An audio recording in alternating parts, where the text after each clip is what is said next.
Hello hello hello students, क्या हाल हैं सबके। आई होप सब स्टूडेंट की पढ़ाई बहुत मस्त और अच्छे तरीके से चल रही है। और इसी पढ़ाई को और मस्त बनाने के लिए मैं आ गया हूँ। ठीक है, देखिए सर, अपन ने कल स्टार्ट किया था क्या, incorporation of company and matter incidental there to. ठीक है, सीए इंटर लॉ का चैप्टर नंबर 2। कौन सा कि कंपनी का इनकॉर्पोरेशन और उससे रिलेटेड मैटर का चैप्टर। ठीक है, अपन ने कल बहुत सारी चीजें बेसिक से लेके अपने सेक्शन तक गए थे, डिस्कस करी थी। एक बार क्विकली उसको गो थ्रू कर लेते हैं, फिर अपन नेक्स्ट उसके अगले सेक्शन पे जाएंगे एक बार। ठीक है, अपन क्विक गो थ्रू करते हैं। देखिए, कल अपन ने स्टार्ट किया था, सबसे पहले तो रोड मैप देखा था अपन ने, जिसमें कौन कौन सी चीजें थी, अपन को क्या क्या चीजें डिस्कस करनी थी इस चैप्टर में। कंपनी का रजिस्ट्रेशन, उसके प्रमोटर डायरेक्टर के बारे में, memorandum of association, article of association, one person company, section 8 company, holding subsidiary और document related concept of company. ठीक है, ये 8 तरह के कुछ टॉपिक है इस चैप्टर में जो अपन को कंप्लीटली डिस्कशन करने हैं। ठीक है, अब देखिए सर, अपन ने दो चीजों पे अपन ने कल अच्छे से डिस्कशन किया था। ठीक है, तो आज इससे आगे अपन जाएंगे नेक्स्ट। ठीक है, अपन अच्छे से फ्लो वाइज जाएंगे, डोंट वरी। आपको चिंता करने की बिल्कुल भी आवश्यकता नहीं है। बिल्कुल अपन फ्लो से पढ़ेंगे, अच्छे से पढ़ेंगे। ठीक है, सबसे पहले क्विक गो थ्रू कर लेते हैं, रिवाइज कर लेते हैं। कल अपन ने क्या पढ़ा था, company, what is company. Company is IPL, incorporated for lawful purpose, perpetual succession and legal entity. ठीक है, उसके बाद प्रमोटर कौन होता है, प्रमोटर के अपन ने डेफिनेशन पढ़े थे। 4 चीजें होती है, प्रमोटर जिसका नाम प्रोस्पेक्टस में होता है, जिसका नाम एनुअल रिटर्न में होता है, या फिर जिसके इशारों पे कंपनी का काम होता है, या फिर जिसके कहने पे कंपनी के डायरेक्टर, उसके जो भी मैनेजर होते हैं, उसके कहने पे अकस्टम्ड टू एक्ट होते हैं, मतलब उसके इशारों पे नाचते हैं, उसको क्या बोलते हैं, प्रमोटर बोला जाता है। ठीक है, लेकिन अगर प्रोफेशनल कैपेसिटी में उसने अपनी सर्विसेज प्रोवाइड कराई है तो वो एक प्रमोटर नहीं माना जाएगा। ठीक है, उसके बाद में कंपनी कितने तरह की होती है, कंपनी 3 तरह की अपन ने बात करी थी। सबसे पहले तो एक पब्लिक कंपनी जिसके 7 से ज्यादा मेंबर होने चाहिए, प्राइवेट जिसके 2 या 2 से ज्यादा होने चाहिए, वन पर्सन कंपनी जिसमें एक मेंबर। कितने तरह की कंपनी बनाई जा सकती है। ठीक है, कंपनी लिमिटेड या company unlimited, limited by the share, limited by the guarantee and unlimited. ठीक है, ये सारी एक चार्ट में देख सकते हैं आप। ठीक है, वन पर्सन कंपनी का जो सेक्शन है वो अपन आज इसको कवर करेंगे। ठीक है, इसके बाद में अपन ने क्या किया था, फॉर्मेशन ऑफ कंपनी से रिलेटेड पूरा का पूरा प्रोसेस अपन ने गो थ्रू करा था, जिसमें सबसे पहले मैंने क्या बोला था कि एमओए और एओ साइन करेगा पढ़ा लिखा, अनपढ़, अगर बॉडी कॉर्पोरेट हुआ, अगर एलएलपी हुई, या फिर अगर बाहर का कोई बंदा हुआ। उसके बाद में अपन एप्लीकेशन ले जाके आरओसी के हाथों में थामेंगे कि हमें रजिस्टर कर दो। उसके बाद में डिक्लेरेशन देंगे कौन कौन कंपनी को इनकॉर्पोरेट करने से रिलेटेड जो भी प्रोफेशनल था, advocate, CA, CS, CMA, and company के एंड ध्यान रखना, एंड कंपनी के डायरेक्टर, मैनेजर या फिर जो भी ऑथोराइज पर्सन है।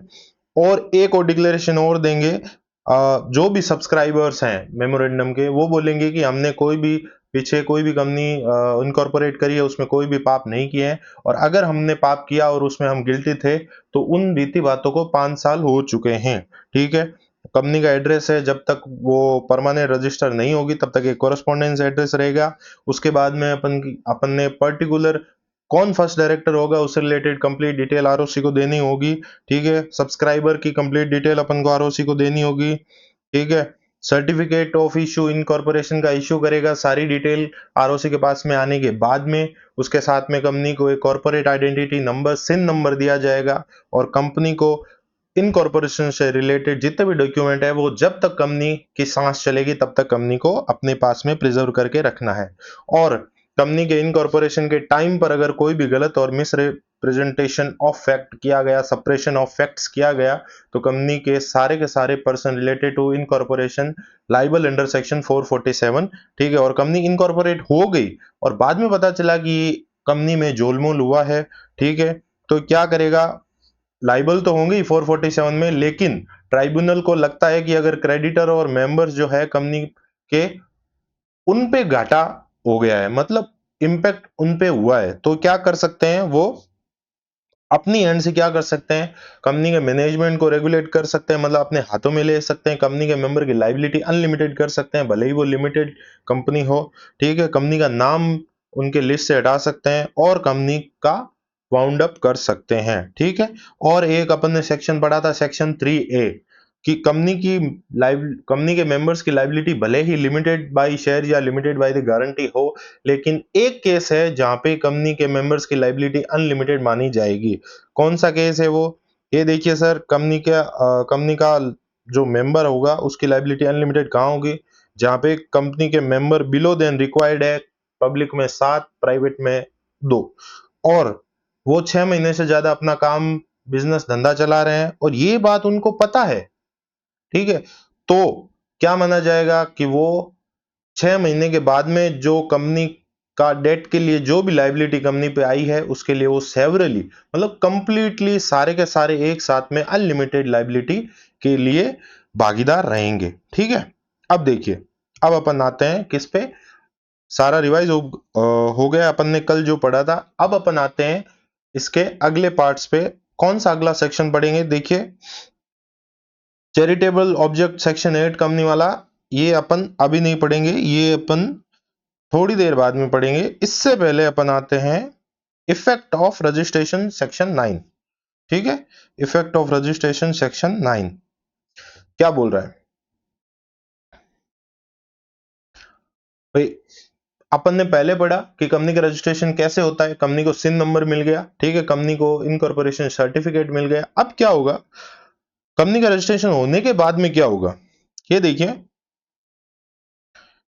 From the date of incorporation, incorporation होने की डेट के बाद में, specified in the certificate of incorporation, subscriber to the memorandum and all other person who may become member of such company shall be a body corporate by name as contained in the memorandum। क्या बोल रहा है कि registration होने के बाद में जो उस पे डेट ऑफ इनकॉर्पोरेशन लिखी है उसके बाद में वो एक बॉडी कॉर्पोरेट कहलाएगी। ठीक है, thereafter such body corporate by the said name shall be capable of, बाद में वो बॉडी कॉर्पोरेट किन किन कामों को करने के लिए कैपेबल हो जाएगी? कौन कौन से? Exercising all the function of the incorporated company under this act. Simple सा है कि एक कंपनी एस्टेब्लिश हो गई, उसके बाद में जो जो इस एक्ट के अंदर काम हो सकते हैं वो सारे के सारे कंपनी कर सकती है। परपेचुअल सक्सेशन होगा। ठीक है, अभी तक तो क्या था, कभी भी उसका बीच में काम ठप हो सकता था जब तक इनकॉर्पोरेट नहीं हो, लेकिन रजिस्ट्रेशन हो गया उसके बाद में एक परपेचुअल सक्सेशन, मतलब जितना चाहो उसको चलाओ। ठीक है, अनलिमिटेड गारंटी वारंटी। ठीक है, पावर टू अक्वायर, क्या पावर आ जाएगा? अक्वायर खरीदने का, होल्ड रखने का, डिस्पोज नष्ट करने का, of property both movable and immovable, tangible and intangible. Simple आपने पढ़ा होगा कौन कौन सी प्रॉपर्टी होती है, टेंजिबल, इंटेंजिबल, मूवेबल, इमूवेबल। वो सबको खरीदने का, रखने का, बेचने का या डिस्पोज करने का सारा राइट आ जाएगा। To contract and to sue and be sued, contract करने का कंपनी के नाम पे, किसी को शू का मतलब क्या होता है? किसी पे केस करना। ठीक है, किसी पे लीगल कार्रवाई करना, केस करना। एंड बी शूड, अब कंपनी रजिस्टर्ड हो गई है, कंपनी क्या है? एक सेपरेट लीगल एंटिटी है, अब कंपनी पे भी कोई केस कर सकता है। ठीक है, ये 4 चीजें हैं जो क्या होगी, कंपनी का इनकॉर्पोरेशन होने के बाद में, रजिस्ट्रेशन आने के बाद में ये सारी की सारी चीजें हो सकती है। एक बार वापस देखते हैं। From the date of incorporation, incorporation की डेट के बाद में जो उसके सर्टिफिकेट पे मेंशन है, subscriber to the memorandum and all the person who may become member of such company, subscriber क्या हो सकते हैं? मेंबर बन सकते हैं। Shall be a body corporate, सारे के सारे मेंबर मिलके क्या बनेंगे? एक बॉडी कॉर्पोरेट बन जाएंगे। By the name as contain in the memorandum, कि उसके बाद में क्या हो जाएगा, जो मेंबर हैं सारे के सारे मिलके एक बॉडी कॉर्पोरेट बन जाएंगे। ठीक है, और जो नाम है मेमोरेंडम में लिखा है उस नाम से एक कंपनी चालू हो जाएगी। और कंपनी चालू होने के बाद में क्या क्या कर सकते हैं? वो सारे काम कर सकते हैं। जो एक कंपनी करना चाहती है, सिंपल सी बात है। और कंपनी परपेचुअल सक्सेशन के लिए एलिजिबल हो गई, ठीक है। कोई भी कंपनी के नाम पे प्रॉपर्टी है, खरीद सकती है, बेच सकती है, होल्ड कर सकती है, या फिर कोई भी कॉन्ट्रैक्ट कर सकती है, किसी पे केस कर सकती है, या फिर कंपनी पे कोई केस कर सकता है। ये चार चीजें हैं, ठीक है। मतलब ये सारे चीजें हैं, वो कंपनी को ध्यान में रखते हुए देखना है अपन को। यहाँ पे इंडिविजुअल पर्सन को ध्यान में नहीं रखना है, उसके मेंबर को या प्रमोटर को एक बार दिमाग से निकालो। आप सोचोगे कि सर इंडिविजुअल आदमी उसका मेंबर है, वो भी तो सर कभी भी अपना प्रॉपर्टी बेच सकता है, खरीद सकता है, ठीक है, उस पे कोई केस कर सकता है, कोई कॉन्ट्रैक्ट कर सकता है। नहीं सर, अभी क्या हो गया, company is a separate legal entity, ठीक है। अब कोई केस करेगा कंपनी पे करेगा, ठीक है। अभी मान लो आपके घर में कोई आप प्रोडक्ट खरीदते हो, ठीक है। मान लो आपने हिंदुस्तान यूनिलीवर का कोई भी कॉस्मेटिक प्रोडक्ट खरीदा, ठीक है। अब कॉस्मेटिक प्रोडक्ट खरीदा और आप घर लाए, वो कॉस्मेटिक प्रोडक्ट है, और आपके चेहरे पे क्या हो गया, कोई भी एलर्जी हो गई उस प्रोडक्ट से, ठीक है। अब आप क्या करोगे, जो कंज्यूमर कोर्ट है वहां जाके कंप्लेंट किसको करोगे? क्या कंपनी के उस प्रोमोटर के नाम पे करोगे, या कंपनी के डायरेक्टर के नाम पे करोगे, ठीक है, जो हिंदुस्तान यूनिलीवर का है? नहीं, आप किसके नाम पे करोगे? हिंदुस्तान यूनिलीवर के नाम के ऊपर। या फिर मान लो हिंदुस्तान यूनिलीवर को आपने पेमेंट नहीं किया, ठीक है, कोई भी आप एक पार्टी हो, आपने पेमेंट नहीं किया, तो हिंदुस्तान यूनिलीवर अब क्या कर सकता है, आपके ऊपर केस कर सकता है इजीली, ठीक है, अपने नाम से, ठीक है। इसको बोलते हैं इफेक्ट ऑफ रजिस्ट्रेशन। रजिस्ट्रेशन होने के बाद में कंपनी क्या क्या आराम से कर सकती है, ठीक है। अब देखिए sir, next section, section 10A, company incorporated. एक कंपनी इनकॉर्पोरेटेड कब मानी जाती है? After the commencement of the companies ordinance 2019 and having share capital shall commence any business or exercise any borrowing powers only if क्या बोल रहा है, the company has filed the registrar a verification of a registered office, and a declaration is filed with the registrar by the director within a period of the 180 days of the date of incorporation in Form INC 28, duly verified by a company secretary, chartered accountant, cost accountant in practice, along with the prescribed fees, that every subscriber to the memorandum has paid the value of the shares agreed to taken by him on the date of making such declaration. अब देखो क्या बोल रहा है, एक बार इसको मैं सारा का सारा इसको रिमूव करता हूं, फिर आपको इजीली समझ आ जाएगा। क्या बोल रहा है ये, कोई भी कंपनी जो इनकॉर्पोरेट हुई है, ठीक है, जो कंपनी इनकॉर्पोरेट हुई है कब? After the commencement of companies ordinance 2019, companies ordinance 2019, and जिसकी शेयर कैपिटल है, मतलब ये दोनों पॉइंट में से आप ये नहीं मान सकते कि एक पॉइंट होना जरूरी है ना, ये दोनों पॉइंट अगर होंगे, जो कंपनी इनकॉर्पोरेट हुई है कब? कंपनी ऑर्डिनेंस 2019, एंड जिसकी शेयर कैपिटल है, वो क्या कर सकती है, बिजनेस कमेंस कर सकती है, और बोरोइंग मतलब उधार ले सकती है। कब? ओनली इफ, कब? कंपनी ने क्या फाइल किया है, अपने रजिस्टर्ड ऑफिस का वेरिफिकेशन करा लिया है, ठीक है।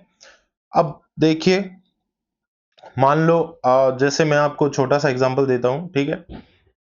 आपके जो घर बना है, ठीक है, उसका कोई ना कोई लीगल डॉक्यूमेंट, आपके जो प्लॉट है उसका कोई ना कोई लीगल डॉक्यूमेंट होगा, ठीक है, इतना आप बेसिक आपको पता है, ठीक है।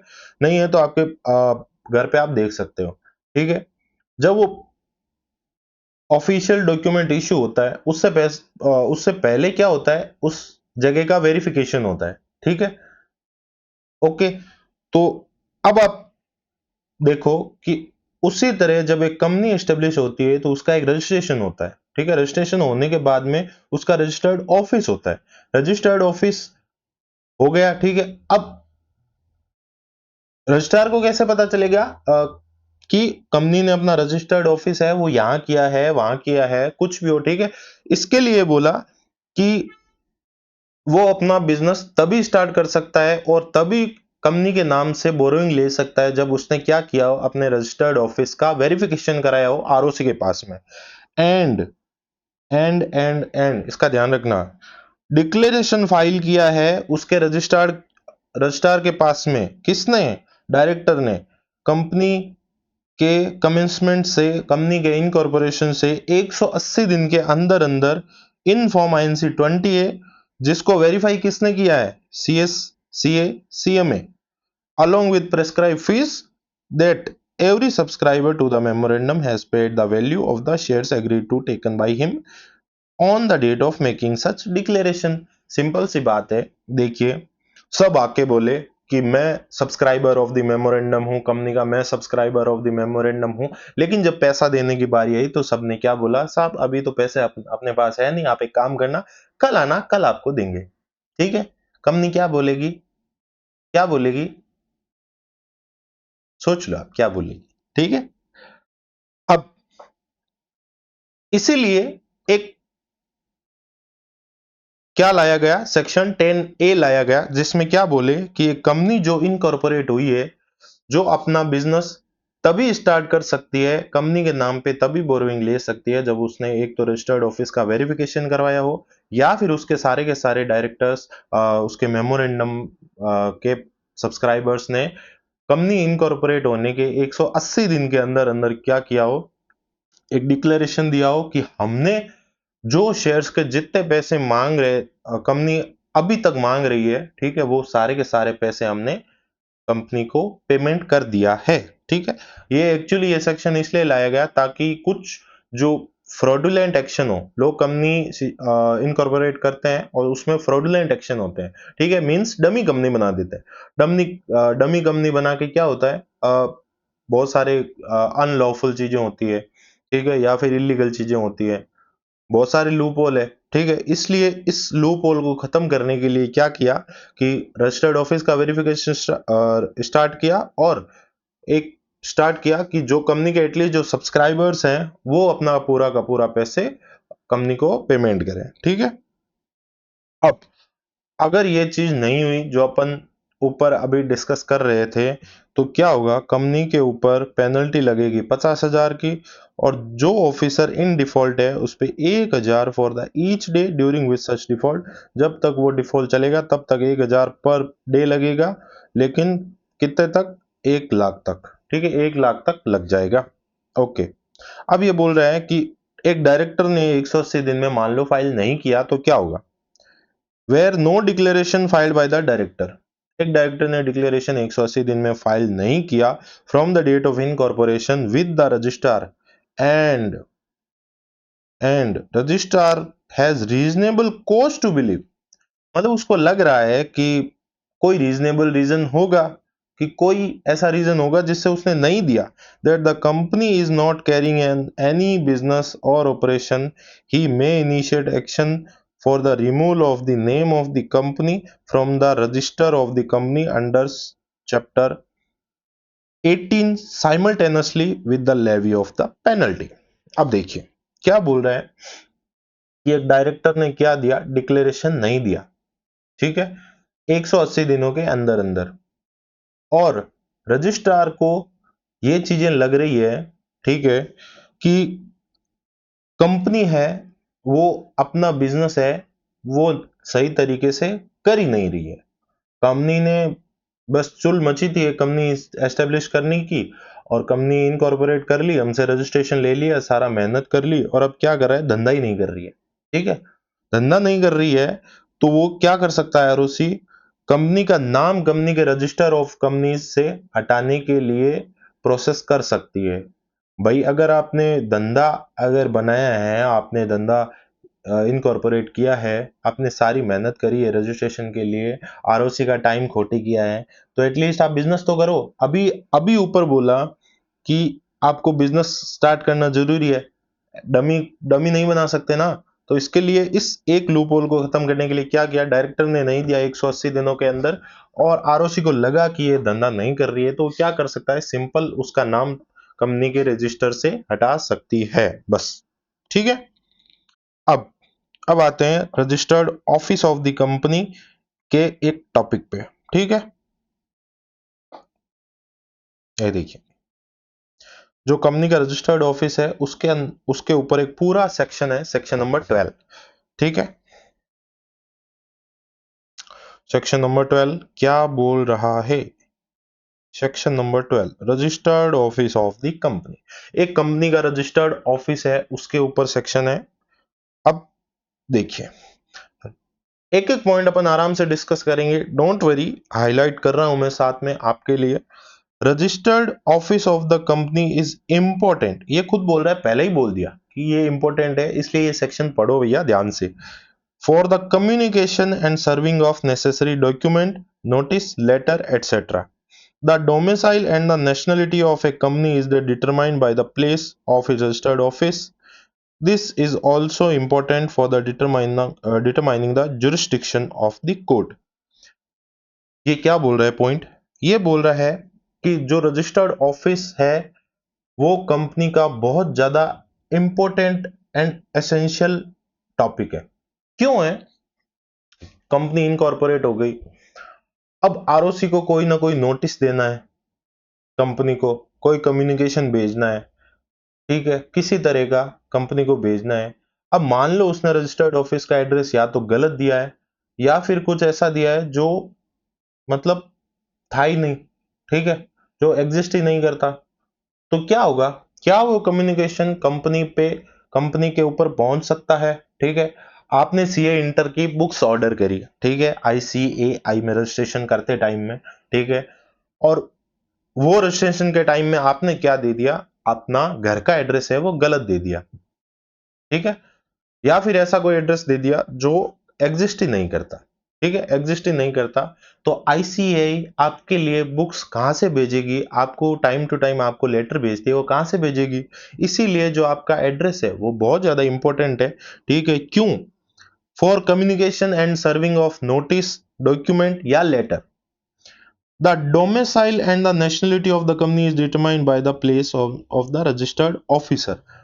अब देखो, आपने अगर यहाँ का एड्रेस डाला है, ठीक है, अपनी बुक्स जब ऑर्डर करी आपने यहाँ का एड्रेस डाला, तो आईसीएआई को ये अज्यूम करने में क्या दिक्कत है, या फिर आईसीआई ये अज्यूम क्यों नहीं करेगा कि आप भैया इंडियन रेसिडेंट हो, आपने आईसीआई में रजिस्टर्ड कराया है, आपने बुक्स ऑर्डर करी है, तो ये तो एक छोटी सी अजम्पशन है कि वो यहाँ का ही बंदा है।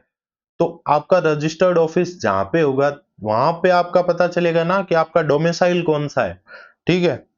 This is also important for the determine the jurisdiction of the court, ठीक है। कंपनी के ऊपर कोई भी कार्रवाई होगी वो उसके रजिस्टर्ड ऑफिस के एड्रेस के रिलेटेड ही जुरिस्डिक्शन पे बेस्ड होगा, ठीक है। अब कंपनी पे ऊपर पढ़ा आपने कि company can sue and be sued, company case कर भी सकती है या फिर कंपनी पे भी केस हो सकता है। तो कंपनी का एड्रेस कहाँ पे है, उसका जुरिस्डिक्शन, उसका एरिया कौन सा लगता है, वहां पे कोर्ट कौन सा लागू होगा, वो एड्रेस ही तो डिसाइड करेगा। इसलिए कंपनी का एड्रेस बहुत ज्यादा इंपॉर्टेंट है, ठीक है। एक company is considered to be separate legal entity from the members, ये अभी ऊपर पढ़ा था अपन ने। Once a company gets incorporated is required to maintain a registered office.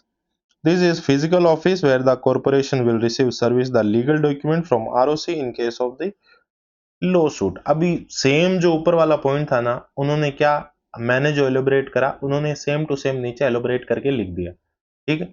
एक पॉइंट से दो पॉइंट बना दिए इन्होंने। क्या बोल रहा है कि कंपनी सेपरेट लीगल एंटिटी है, एक तो उन्होंने खुद का ही डेफिनेशन डाल दिया अपनी कंपनी का, दूसरा बोल दिया कि आरओसी को अगर एक लेटर कहीं पहुंचाना हो तो आपका रजिस्टर्ड ऑफिस होगा, वहीं तो आपको पहुंचाएंगे। कि अगर आपने आरओसी को कोई लीगल डॉक्यूमेंट भेजना है या फिर कोर्ट की कोई प्रोसीडिंग है तो आपके एड्रेस पर ही तो भेजेंगे वो, ठीक है।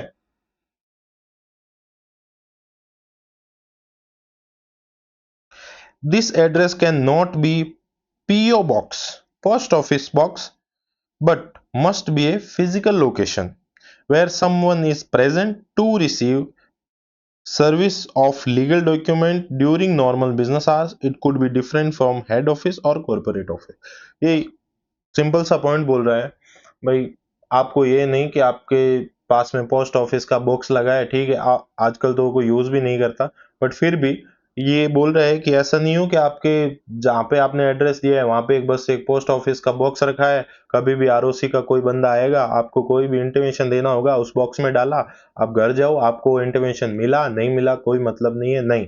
जहां आपका रजिस्टर्ड ऑफिस है वहां परमानेंट सिचुएटेड एक ऑफिस अच्छा सा होना चाहिए, अच्छा सा मतलब मीन्स एक सिचुएटेड ऑफिस होना चाहिए जहाँ पे कोई ना कोई बंदा हो जो जो कभी आरओसी आए या फिर कोई बंदा कंपनी पे कम्युनिकेशन करने के लिए आए तो वहां पे वो नोटिस लेने के लिए अवेलेबल तो हो, कोई बंदा वहां पे रिसीव करने के लिए अपने नॉर्मल बिजनेस आवर्स में। और ये अपने हेड ऑफिस से डिफरेंट भी हो सकता है, जरूरी नहीं है कि वो ऑफिस है वो आपका हेड ऑफिस ही हो वहां पे, ठीक है, या फिर कॉर्पोरेट ऑफिस हो, जरूरी नहीं है। ठीक है, ये तीन चीजें अपन ने पढ़ी किसमें, registered office of the company. इन्होंने क्लियर क्लेरिफाई किया है, तीनों की तीनों बातें क्लेरिफाई करी है कि रजिस्टर्ड ऑफिस है वो इम्पोर्टेंट है, क्यों इम्पोर्टेंट है, कम्युनिकेशन के लिए, serving of the notice, any legal document उसके लिए, ठीक है। और उससे डिसाइड होता है कि कंपनी की नेशनलिटी क्या है, मतलब इंडियन है, एशियन है या अफ्रीकन है, ठीक है। या फिर इसके लिए भी इंपॉर्टेंट है कभी कोई कोर्ट की प्रोसीडिंग हो, ठीक है। दूसरे पॉइंट में सेम बात बोल दी कि कंपनी है वो खुद की एक लीगल एंटिटी है, सेपरेट लीगल एंटिटी है। अगर मान लो आरओसी को कोई लो शूट के लिए या फिर कोई अपना नोटिस देना हो तो कंपनी को ही तो देगी ना। और फिर बोल रहा है कि चलो आरओसी नोटिस लेके आई और वहां मिला क्या, एक लाल कलर का बक्सा, क्या बोलेगा वो, नहीं, वहां पे कोई ना कोई बंदा होना चाहिए जो कंपनी का नोटिस रिसीव करेगा और वहां पे एक फिजिकल लोकेशन होनी चाहिए एटलीस्ट, ठीक है।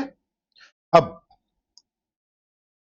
नेक्स्ट क्या बोल रहे हैं, registered office and verification thereto, company का रजिस्टर्ड ऑफिस एंड उसका वेरिफिकेशन, उसका क्या पॉइंट्स है, कंपनी शेल, क्या, company shall within 30 days of incorporation, अपने इनकॉर्पोरेट होने के 30 दिनों के अंदर अंदर and all times thereafter, and उसके बाद में भी have a registered office capable of receiving acknowledging all communication as may be address to it, company shall furnish to the registrar verification of the registered office within a period of 30 days of the incorporation। क्या बोल रहा है ये, simple सी बात बोल रहा है कि अभी जो ऊपर अपन ने पढ़ा वो सेम टू सेम बात नीचे बोल रहा है कि कंपनी के पास में 30 दिनों के अंदर अंदर, ठीक है, and all times thereafter उसके बाद में भी have a registered office capable of, कि कंपनी के पास में एटलीस्ट एक ऐसा ऑफिस होनी चाहिए जहाँ पे एक कंपनी कोई नोटिस को रिसीव करने के लिए या एक्नोलेज करने के लिए, भैया हमने रिसीव कर लिया है, सारे के सारे कम्युनिकेशन या नोटिस जो उसके पास में आए हैं उसके लिए एक रजिस्टर्ड ऑफिस एस्टेब्लिश होना चाहिए। और कंपनी को वो रजिस्टर्ड ऑफिस का वेरिफिकेशन रजिस्ट्रार को फाइल करना होगा 30 days ऑफ द इनकॉर्पोरेशन, ठीक है। क्या बोलेगा कि भैया हमने अपना रजिस्टर्ड ऑफिस कर लिया है, ठीक है, आप आओ और 30 दिनों के अंदर अंदर इसको वेरीफाई कर लो, ठीक है, समझ आ गया।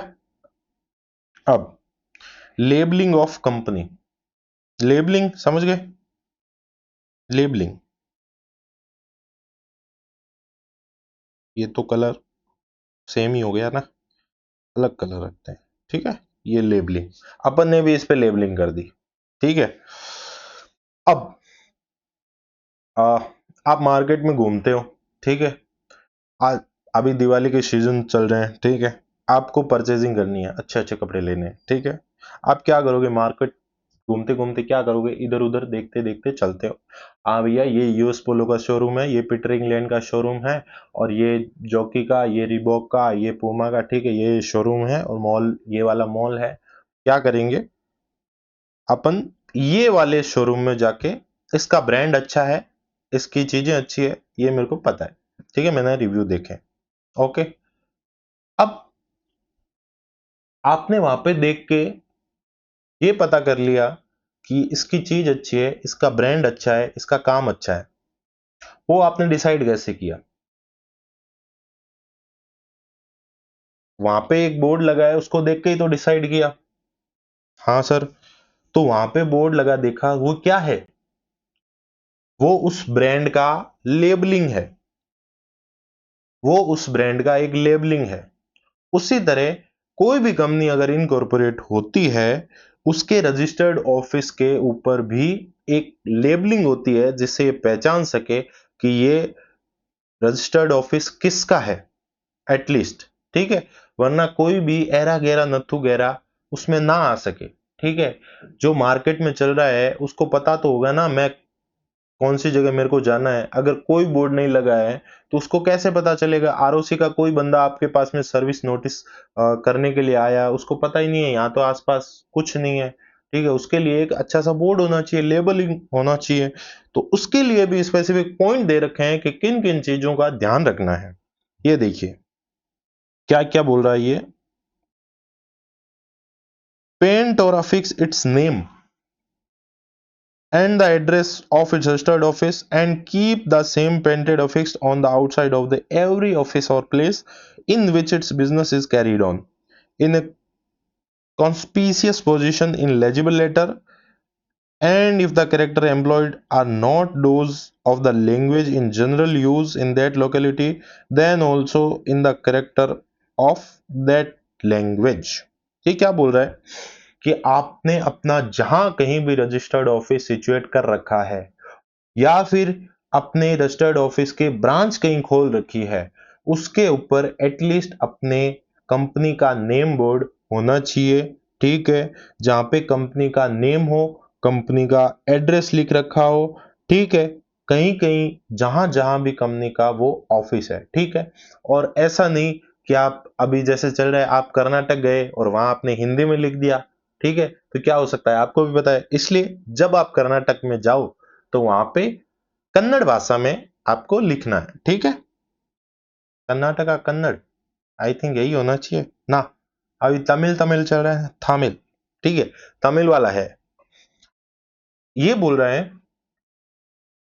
आपका एक रजिस्टर्ड ऑफिस कहीं कहीं भी जहां भी सिचुएटेड हो, वहां पे आपका कंपनी का नाम, एड्रेस कंपनी के नेम बोर्ड पे होना चाहिए। ठीक है, और जिस लोकेलिटी पे आप हो वहां की जो जनरल लैंग्वेज यूज होती है उस लैंग्वेज में कंपनी का नाम होना चाहिए। ठीक है, लेकिन आप चाहते हो कि नहीं उसमें, मतलब मेरा नाम मैं इंग्लिश में लिखता हूं हर जगह पे, तो नहीं। जिस लोकेलिटी में आप हो, ठीक है, उस लोकेलिटी में उसी तरह का नाम होना चाहिए। जैसे आप कहीं भी जाओ तो तमिल में नाम हो गया, या फिर मान लो जहां जहां आप जा रहे हो, जैसे गुजरात ऑफिस है, गुजरात ऑफिस में एटलीस्ट वहां के नेम बोर्ड पे गुजराती नेम प्लेट होनी चाहिए। ठीक है, अब नेक्स्ट पॉइंट क्या बोल रहा है, have its name engraved in legible character on its seal.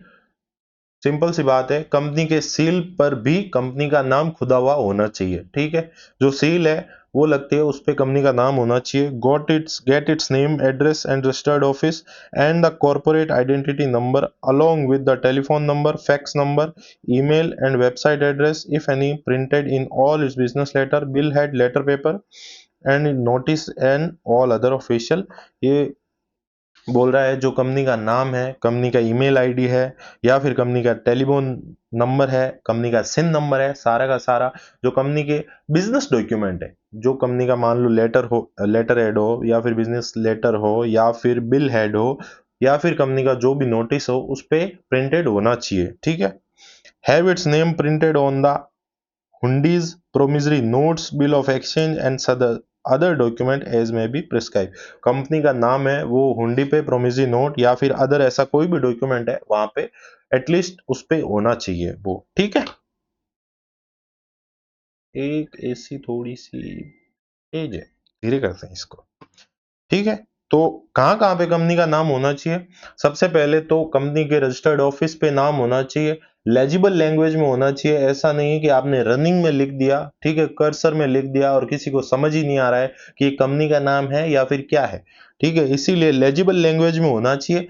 जहाँ की आपका ब्रांच भी है वहां भी होना चाहिए, और जिस लोकेशन पे है वहां की लोकल लैंग्वेज में नाम होना चाहिए। ठीक है, कंपनी का नाम है उसकी सील पे होना चाहिए। ठीक है, या फिर कंपनी के जो ऑफिशियल डॉक्यूमेंट है, ठीक है, लेटर हेड है या फिर बिल हेड है, लेटर पेपर है या फिर नोटिस है, उस पे कंपनी की बेसिक डिटेल, बेसिक मींस जो कंपनी को पहचानने के लिए जरूरी है, जैसे कंपनी का नाम हो गया, कंपनी के नंबर हो गए, ईमेल आईडी हो गए, सिन नंबर हो गए, ये सारे होने चाहिए। और कंपनी के प्रोमिसरी नोट्स है या फिर कंपनी का बिल ऑफ एक्सचेंज है या ऐसे कोई भी डॉक्यूमेंट है, वहां पे कंपनी का नाम प्रिंटेड होना चाहिए। ठीक है। Where a company has change its name during the last 2 years। अब क्या बोल रहा है, कंपनी का नाम पिछले 2 साल में चेंज हुआ, it shall paint or affix or print both or all such names in case of point as well as see above. अब ये क्या बोल रहा है, where the company has change its name, last के 2 सालों में कंपनी ने अगर अपना नाम चेंज किया है तो ऊपर से लेके नीचे तक जो अपन ने ए टू सी में जो भी पॉइंट पढ़े थे वहां पे दोनों नाम होने चाहिए। ठीक है।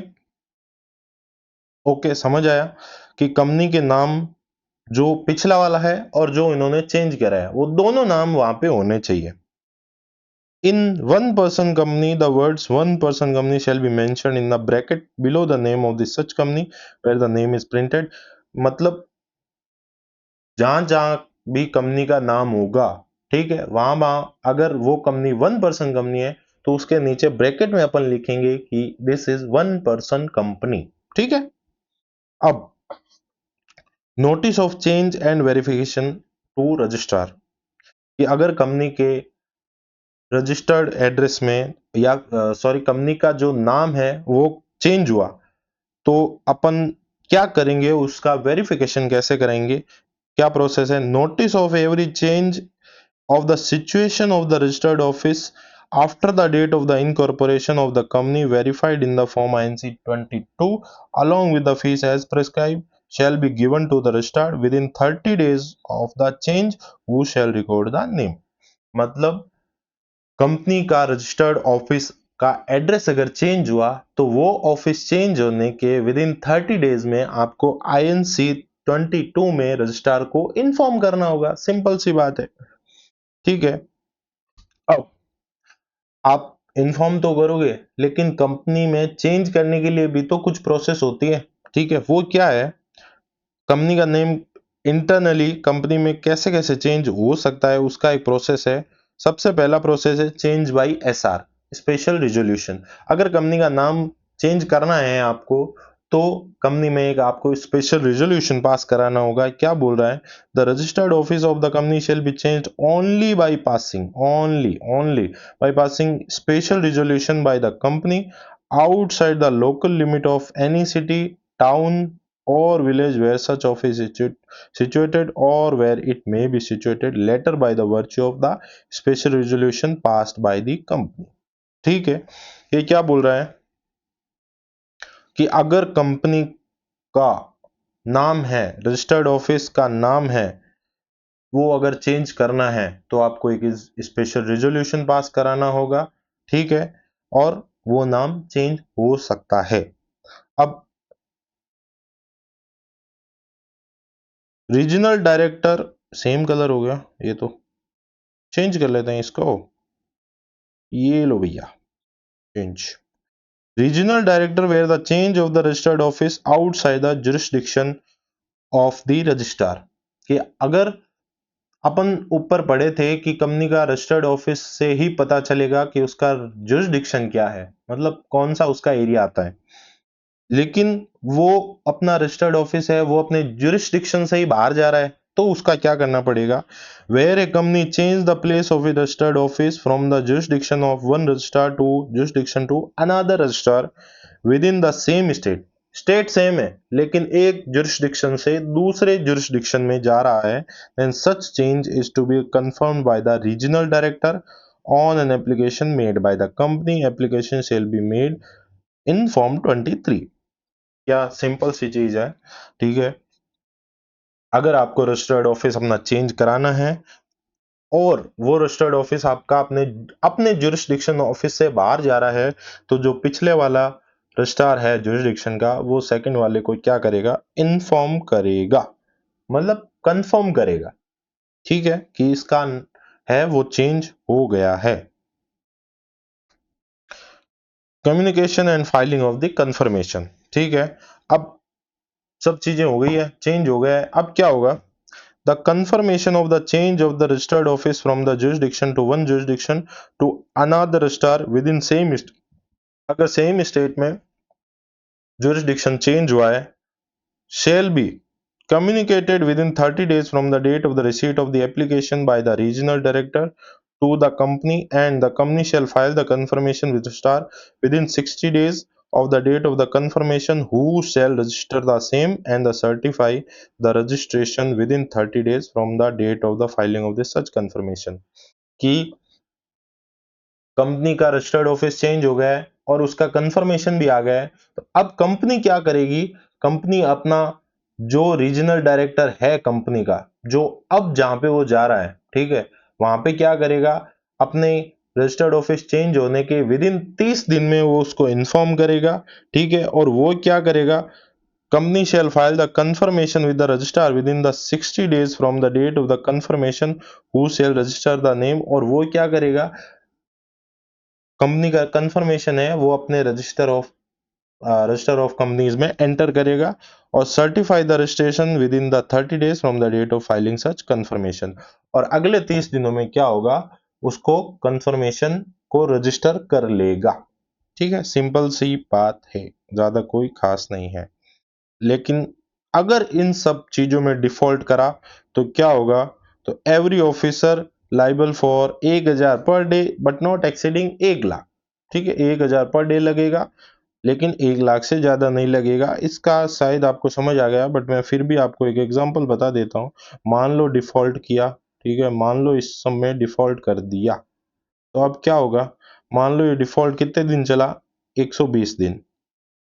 120 दिन तक क्या हुआ, ये डिफॉल्ट चला, कंटिन्यू फॉर 120 डेज। ठीक है, अब पेनल्टी कितनी लगनी चाहिए, 1000 पर डे, 1000 पर डे, उसके हिसाब से पेनल्टी हुई 1,20,000 रुपए। बट आप देखो ये क्या बोल रहा है, but shall not exceed 1 lakh rupees, तो 1 लाख रुपीज मैक्सिमम लिमिट है पेनल्टी की, भले ही 1000 रुपए पर डे हो, 1 लाख रुपए मैक्सिमम लगेंगे। ठीक है, अब सिंपल सी चीज है जो आपको इतना ज्यादा गो थ्रू कराया मैंने, उसको एक सिंपल से चार्ट में इधर प्रेजेंट करा है कलरफुल में।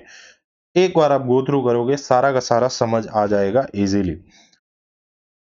क्या बोल रहा है, change in the registered office, अगर एक रजिस्टर्ड ऑफिस में चेंज करवाना है, किन किन केसेस में, विद इन ए सिटी, अगर एक ही सिटी में जहां पे आप रह रहे हो, जहां पे रजिस्टर्ड ऑफिस है वहां ही चेंज होगा, तो क्या होगा, सिंपल एक बोर्ड रिजोल्यूशन लगेगा और आरओसी को 30 दिनों के अंदर अंदर नोटिस दे दो।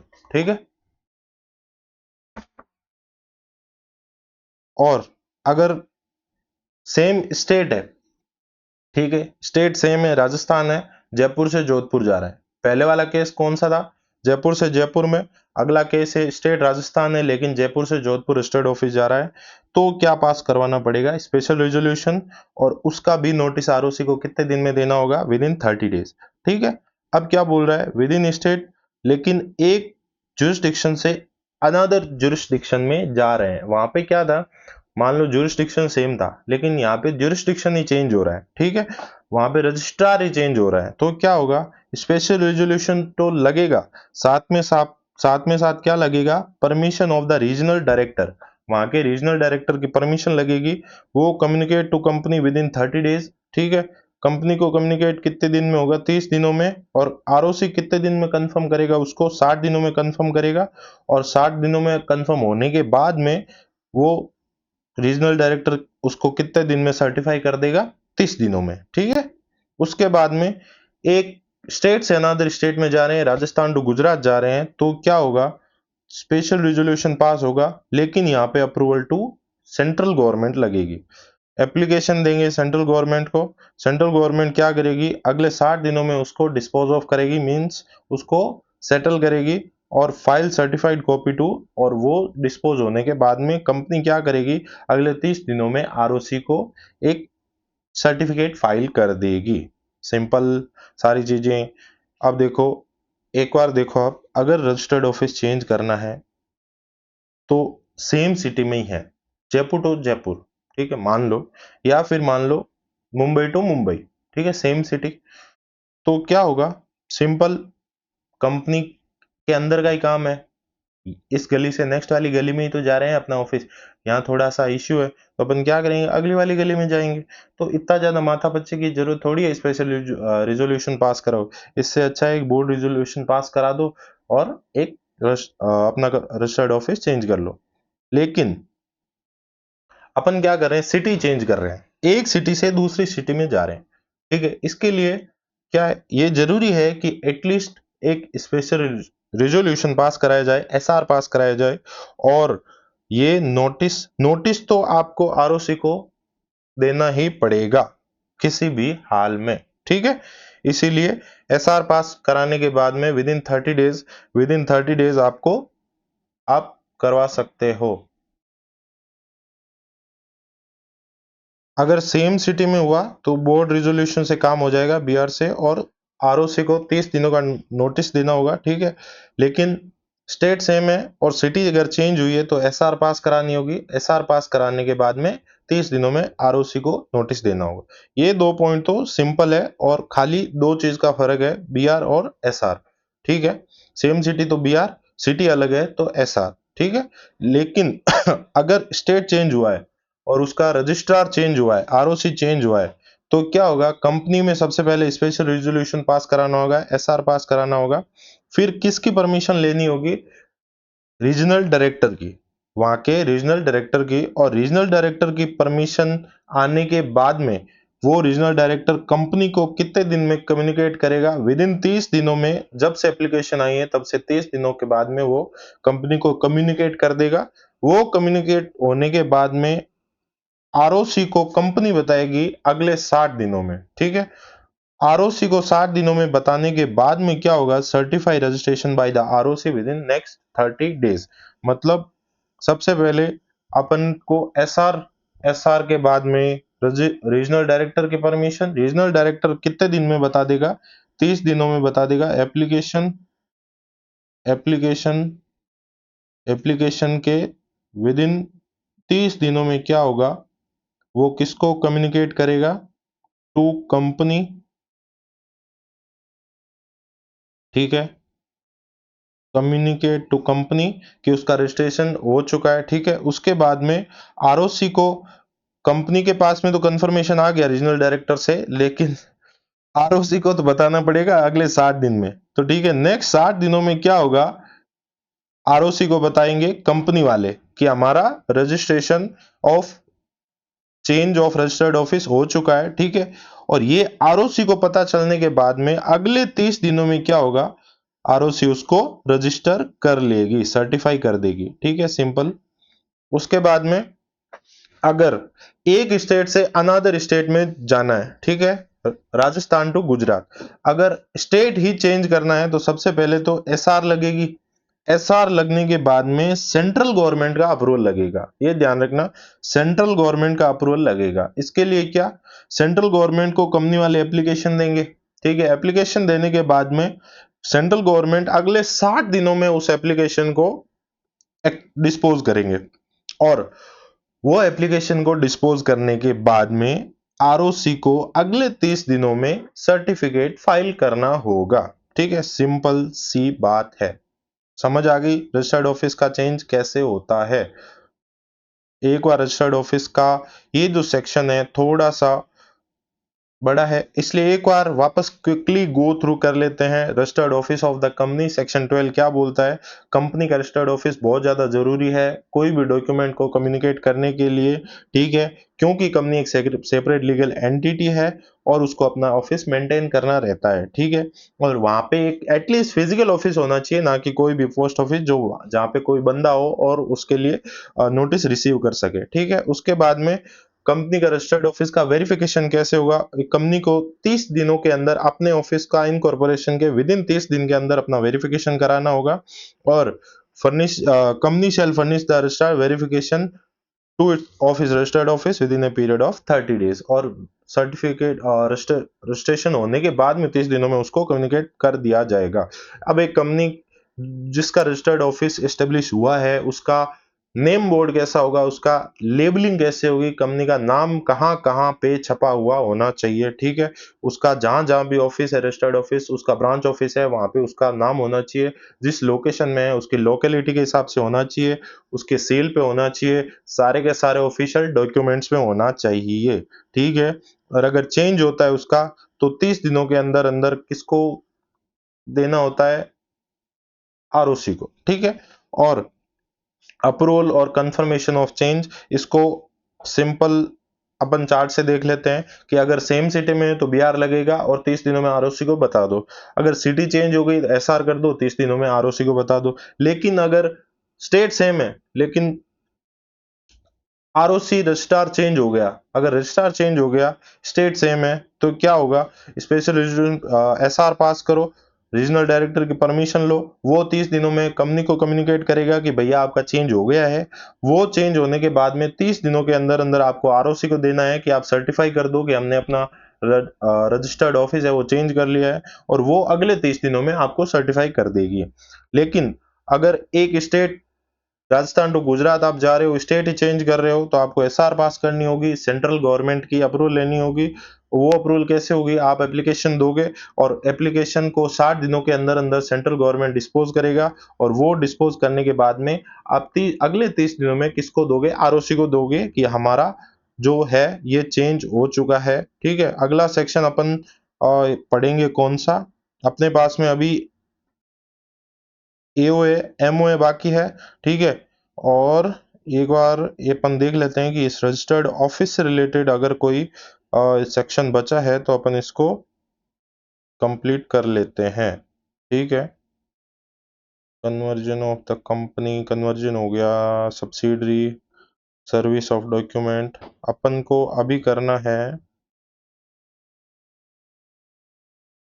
कौन सा, अपन कर लेते हैं 1% कंपनी, इसके बाद में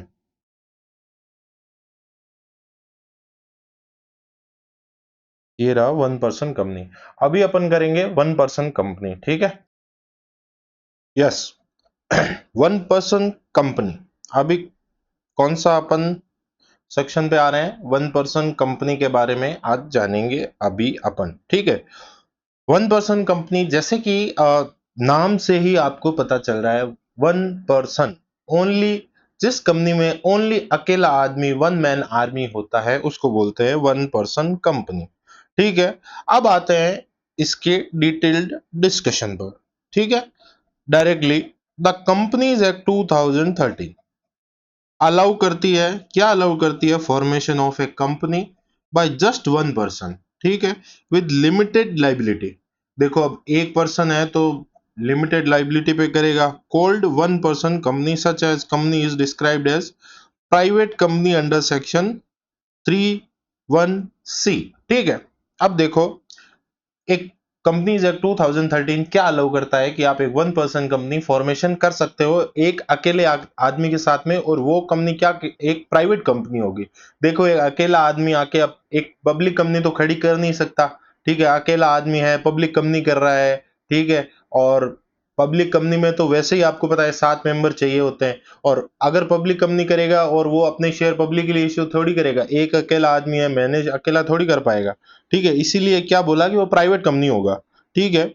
अब हु कैन फॉर्म 1% कंपनी, कौन कौन ऐसे है जो एक 1% कंपनी बना सकते हैं, ठीक है। सबसे पहला तो ओनली ए natural person other than minor, सबसे पहला तो नेचुरल पर्सन होना चाहिए, ठीक है, और 18 साल से ऊपर का होना चाहिए, माइनर नहीं होना चाहिए, ठीक है। इंडियन सिटीजन होना चाहिए, वेदर रेसिडेंट इन इंडिया और अदरवाइज, या तो इंडिया में रेसिडेंट होना चाहिए या फिर वो बाहर भी रिसाइड कर सकता है, eligible to incorporate a 1% company, ठीक है। अब यहाँ पे देखो, यहाँ पे एंड है, ठीक है ना, ये ध्यान रखना, यहाँ पे क्या है, एंड, ये ध्यान रखना, यहाँ पे एंड है, ना कि कोई और, कि कौन कौन एक 1% कंपनी एस्टेब्लिश कर सकता है। सबसे पहला तो जो नेचुरल पर्सन हो और 18 साल से ऊपर हो, प्लस जो इंडियन सिटीजन हो या फिर बाहर कहीं इंडियन सिटीजन रह रहा हो, ठीक है, रिसाइड कर रहा हो। अब यहाँ पे इन्होंने Indian citizen resident of India की भी इन्होंने डेफिनेशन बता दी है, ठीक है। Resident of India means stayed in India for the period of not less than 120 days during the immediately preceding financial year, ठीक है। मतलब कि जो person one person company establish कर रहा है वो क्या होना चाहिए, एक तो नेचुरल पर्सन होना चाहिए, माइनर नहीं होना चाहिए, रेसिडेंट ऑफ इंडिया होना चाहिए। अब रेसिडेंट ऑफ इंडिया कौन होगा, वो इसने बताइए डेफिनेशन कि एक रेसिडेंट ऑफ इंडिया वो होगा जो इंडिया में रहा है, कब, नॉट लेस देन 120 डेज, कम से कम 120 दिनों के लिए वो इंडिया में रहा है, कब, immediately preceding financial year, just इसके पिछले फाइनेंशियल ईयर में। अभी मान लो चल रहा है अप्रैल 2025-26, ठीक है। इस फाइनेंशियल ईयर की अपन बात करेंगे तो ये क्या बोल रहा है, अभी आज अगर किसी को वन पर्सन कंपनी एस्टेब्लिश करनी है तो जस्ट पिछला साल मतलब 2024-25 में कम से कम 120 दिनों के लिए वो इंडिया में रहा होना चाहिए, ठीक है। ये इसका एमसीक्यू बन सकता है, ये ध्यान रखना है। एमसीक्यू कैसे बनेगा, वो आपको एक डेट दे देगा कि वो पिछले साल में इतने तारीख को इंडिया में आया और इतने तारीख को वापस गया। अब आप एक बताओ, वन पर्सन कंपनी एस्टेब्लिश करना चाहता है, can he form A one person company in India, ठीक है। तो वो सिंपल ऑप्शन देंगे, तो आपके ऊपर है। अभी आपको अगर कॉन्सेप्ट क्लैरिटी परफेक्ट है तो आप इजीली आंसर कर दोगे, ठीक है। अब क्या बोल रहा है फर्स्ट पॉइंट, सेकंड पॉइंट क्या बोल रहा है, one OPC can't be incorporated और converted into company under section 8 of the act. Simple सी बात है कि एक वन पर्सन कंपनी है वो सेक्शन 8 कंपनी नहीं हो सकती। सेक्शन 8 कंपनी अभी हम पढ़ेंगे, जस्ट इसके बाद में सेक्शन 8 पढ़ेंगे, बट सेक्शन 8 कंपनी जो चैरिटी के पर्पज से एस्टेब्लिश होती है, ठीक है। अब एक अकेला आदमी है, मान लो एक एग्जांपल देता हूं आपको, सलमान खान, ठीक है। सलमान खान क्या चला रहा है, एक बीइंग ह्यूमन नाम की एक एक कंपनी चला रहा है, ठीक है।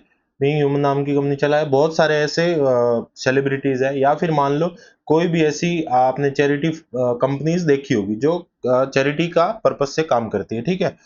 तो अब मान लो एक एग्जांपल लो कि पॉलिटिशियन है, ठीक है, कोई भी, ठीक है, वो क्या कर रहा है, पॉलिटिक्स से बहुत सारा पैसा बनाया उसने।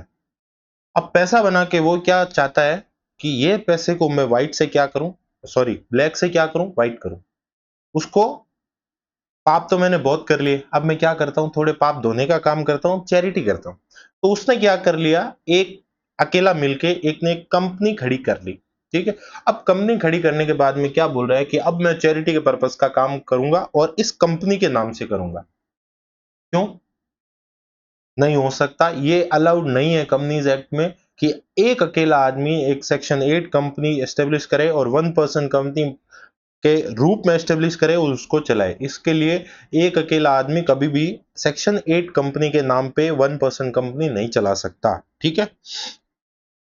Further, one person company can't carry non banking financial investment activities including investment in securities of any body corporate. अब ये क्या बोल रहा है कि एक ओपीसी है, अब एक अकेला आदमी इतना बड़ा अगर काम करेगा तो कैसे होगा, ठीक है। ये काम करने के लिए कम से कम आपको एक अच्छी खासी टीम की आवश्यकता होती है, ठीक है। टीम की रिक्वायरमेंट्स होती है, जो उस कंपनी के मेंबर्स होने चाहिए, ठीक है, जो कंपनी को संभाल सके, जो कंपनी की इन कामों में हेल्प कर सके। अगर इन्वेस्टमेंट बैंकिंग जैसे काम करने हैं, बड़े काम करने हैं, या फिर सिक्योरिटीज में इन्वेस्ट करने का काम करने हैं, तो भैया आप ऐसी एक कंपनी बना के, वन पर्सन कंपनी बना के कहाँ इन्वेस्ट करोगे, कहाँ नॉन बैंकिंग फाइनेंशियल सर्विसेज आप दोगे। इसके लिए ये चीजें आपको कभी नहीं करनी है, ठीक है। कौन सी नहीं करनी है, एक तो सेक्शन 8 चैरिटी वाला काम नहीं करना है, दूसरा non banking financial investment activities नहीं करनी है, और investment in securities of body corporate, कोई भी बॉडी कॉर्पोरेट की सिक्योरिटीज में इन्वेस्ट नहीं करना है, ठीक है। अगला क्या बोल रहा है, the memorandum of OPC shall also indicate name of the natural person other than minor. जो कंपनी का मेमोरेंडम है उसमें स्पेसिफिकली उस मेंबर का नाम होना चाहिए कि वो एक नेचुरल पर्सन है, जो एक माइनर नहीं है, हु इज, जो इंडिया का रेसिडेंट है, whether resident in India, Indian citizen है, ठीक है। सिटीजनशिप इंडिया की है, बट इंडिया में रह रहा है या नहीं रह रहा वो अलग बात है, क्योंकि रेसिडेंट ऑफ इंडिया तभी डिसाइड होता है जब वो कम से कम 120 दिन रहा हो। बाकी के 100 जितने भी दिन है इन 365 में से अगर 120 निकालो तो 245 दिन आई थिंक। हाँ, 245 दिन जितने भी वो इंडिया के बाहर भी रहा तो भी वो चलेगा, लेकिन सिटीजनशिप तो इंडिया की है ना एटलीस्ट। तो रेसिडेंट इन इंडिया और otherwise along with his prior return consent, and उसका एक रिटर्न कंसेंट भी होना चाहिए इन रिक्विजिट फॉर्म। भाई ऐसा नहीं हो कि आप किसी के नाम पे वन पर्सन कंपनी एस्टेब्लिश करी और किसी का नाम डाल दिया, अब आप उसको डमी टाइप में या फिर कोई भी काम से चला रहे हो। एटलीस्ट उस खुद का रिटर्न कंसेंट होना चाहिए कि हाँ मैं इस कंपनी का मेंबर हूं।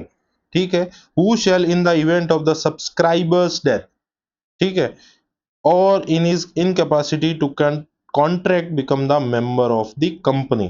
ठीक है, इसमें इसने किसका रेफरेंस दिया है? इसमें दिया है कि कंपनी का जो मेमोरेंडम है वन पर्सन कंपनी का, ठीक है, उसमें किसका नाम होना चाहिए? मेंबर का तो ये सारी डिटेल होनी चाहिए, साथ में कंपनी के मेंबर का जो नॉमिनी है उसकी भी डिटेल उसमें होनी चाहिए।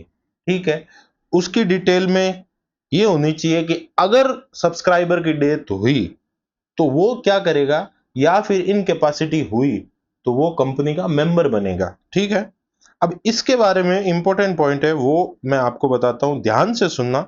Natural person shall not be A member of more than one OPC. क्या बोल रहा है ये कि एक नेचुरल पर्सन है वो एक से ज्यादा वन पर्सन कंपनी का मेंबर नहीं हो सकता at any point of time. कोई भी टाइम में ये एक से ज्यादा ओपीसी का मेंबर नहीं हो सकता। And said person shall not be nominee of more than one person company.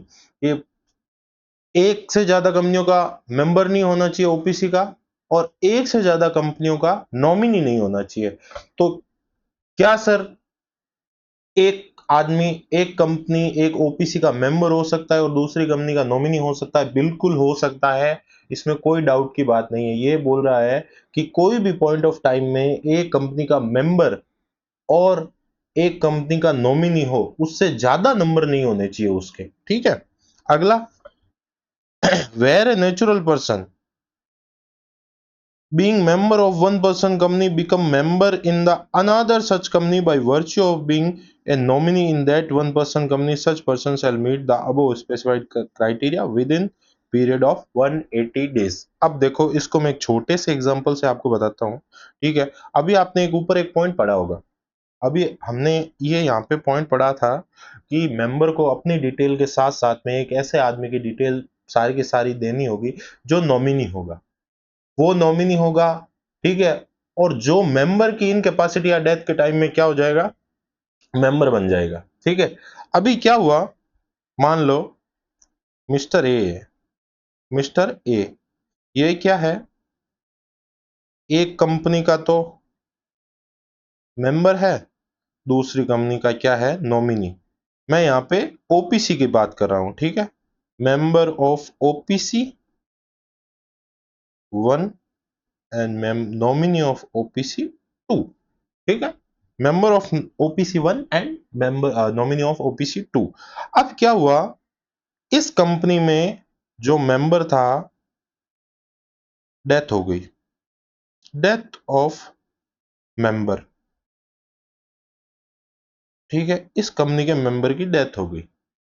अब क्या हुआ, ऊपर लिखा है कि कंपनी के मेमोरेंडम में उस पर्सन का नाम होगा जो मेंबर की डेथ के टाइम पे या इनकैपेसिटी के टाइम पे नॉमिनी है वो मेंबर बन जाएगा। ठीक है, तो अब क्या हुआ, इसकी डेथ हो गई तो नॉमिनी क्या हो गया, नॉमिनी मेंबर बन गया।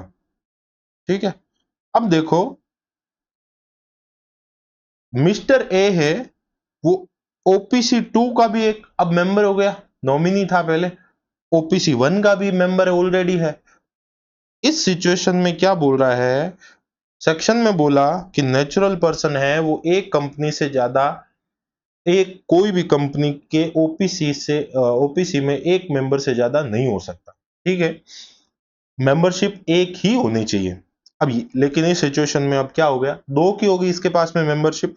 तो सेक्शन क्या बोल रहा है कि चलो ठीक है, इस सेक्शन की वजह से हमने ये बोला कि जब उसकी डेथ हो जाएगी तो आप मेंबर बन जाना, लेकिन इस सिचुएशन में आप मेंबर बन गए, ठीक है, लेकिन हम क्या कर रहे हैं, आपको 180 दिन का टाइम दे रहे हैं कि आप एक काम करो, हमने जो एलिजिबिलिटी आपकी बोली है कि आपके पास में सिर्फ एक मेंबरशिप होनी चाहिए ओपीसी की, वो आप फुलफिल कर दो। मींस विद इन 6 महीने के अंदर अंदर उसको एक कंपनी छोड़नी होगी। समझ आ गया? सिंपल सा पॉइंट, बस यही ये इतना सा बात बोल रहा है, इसके अलावा ये कुछ नहीं बोल रहा है। समझ में आ गया सबके? सर आ गया, ठीक है।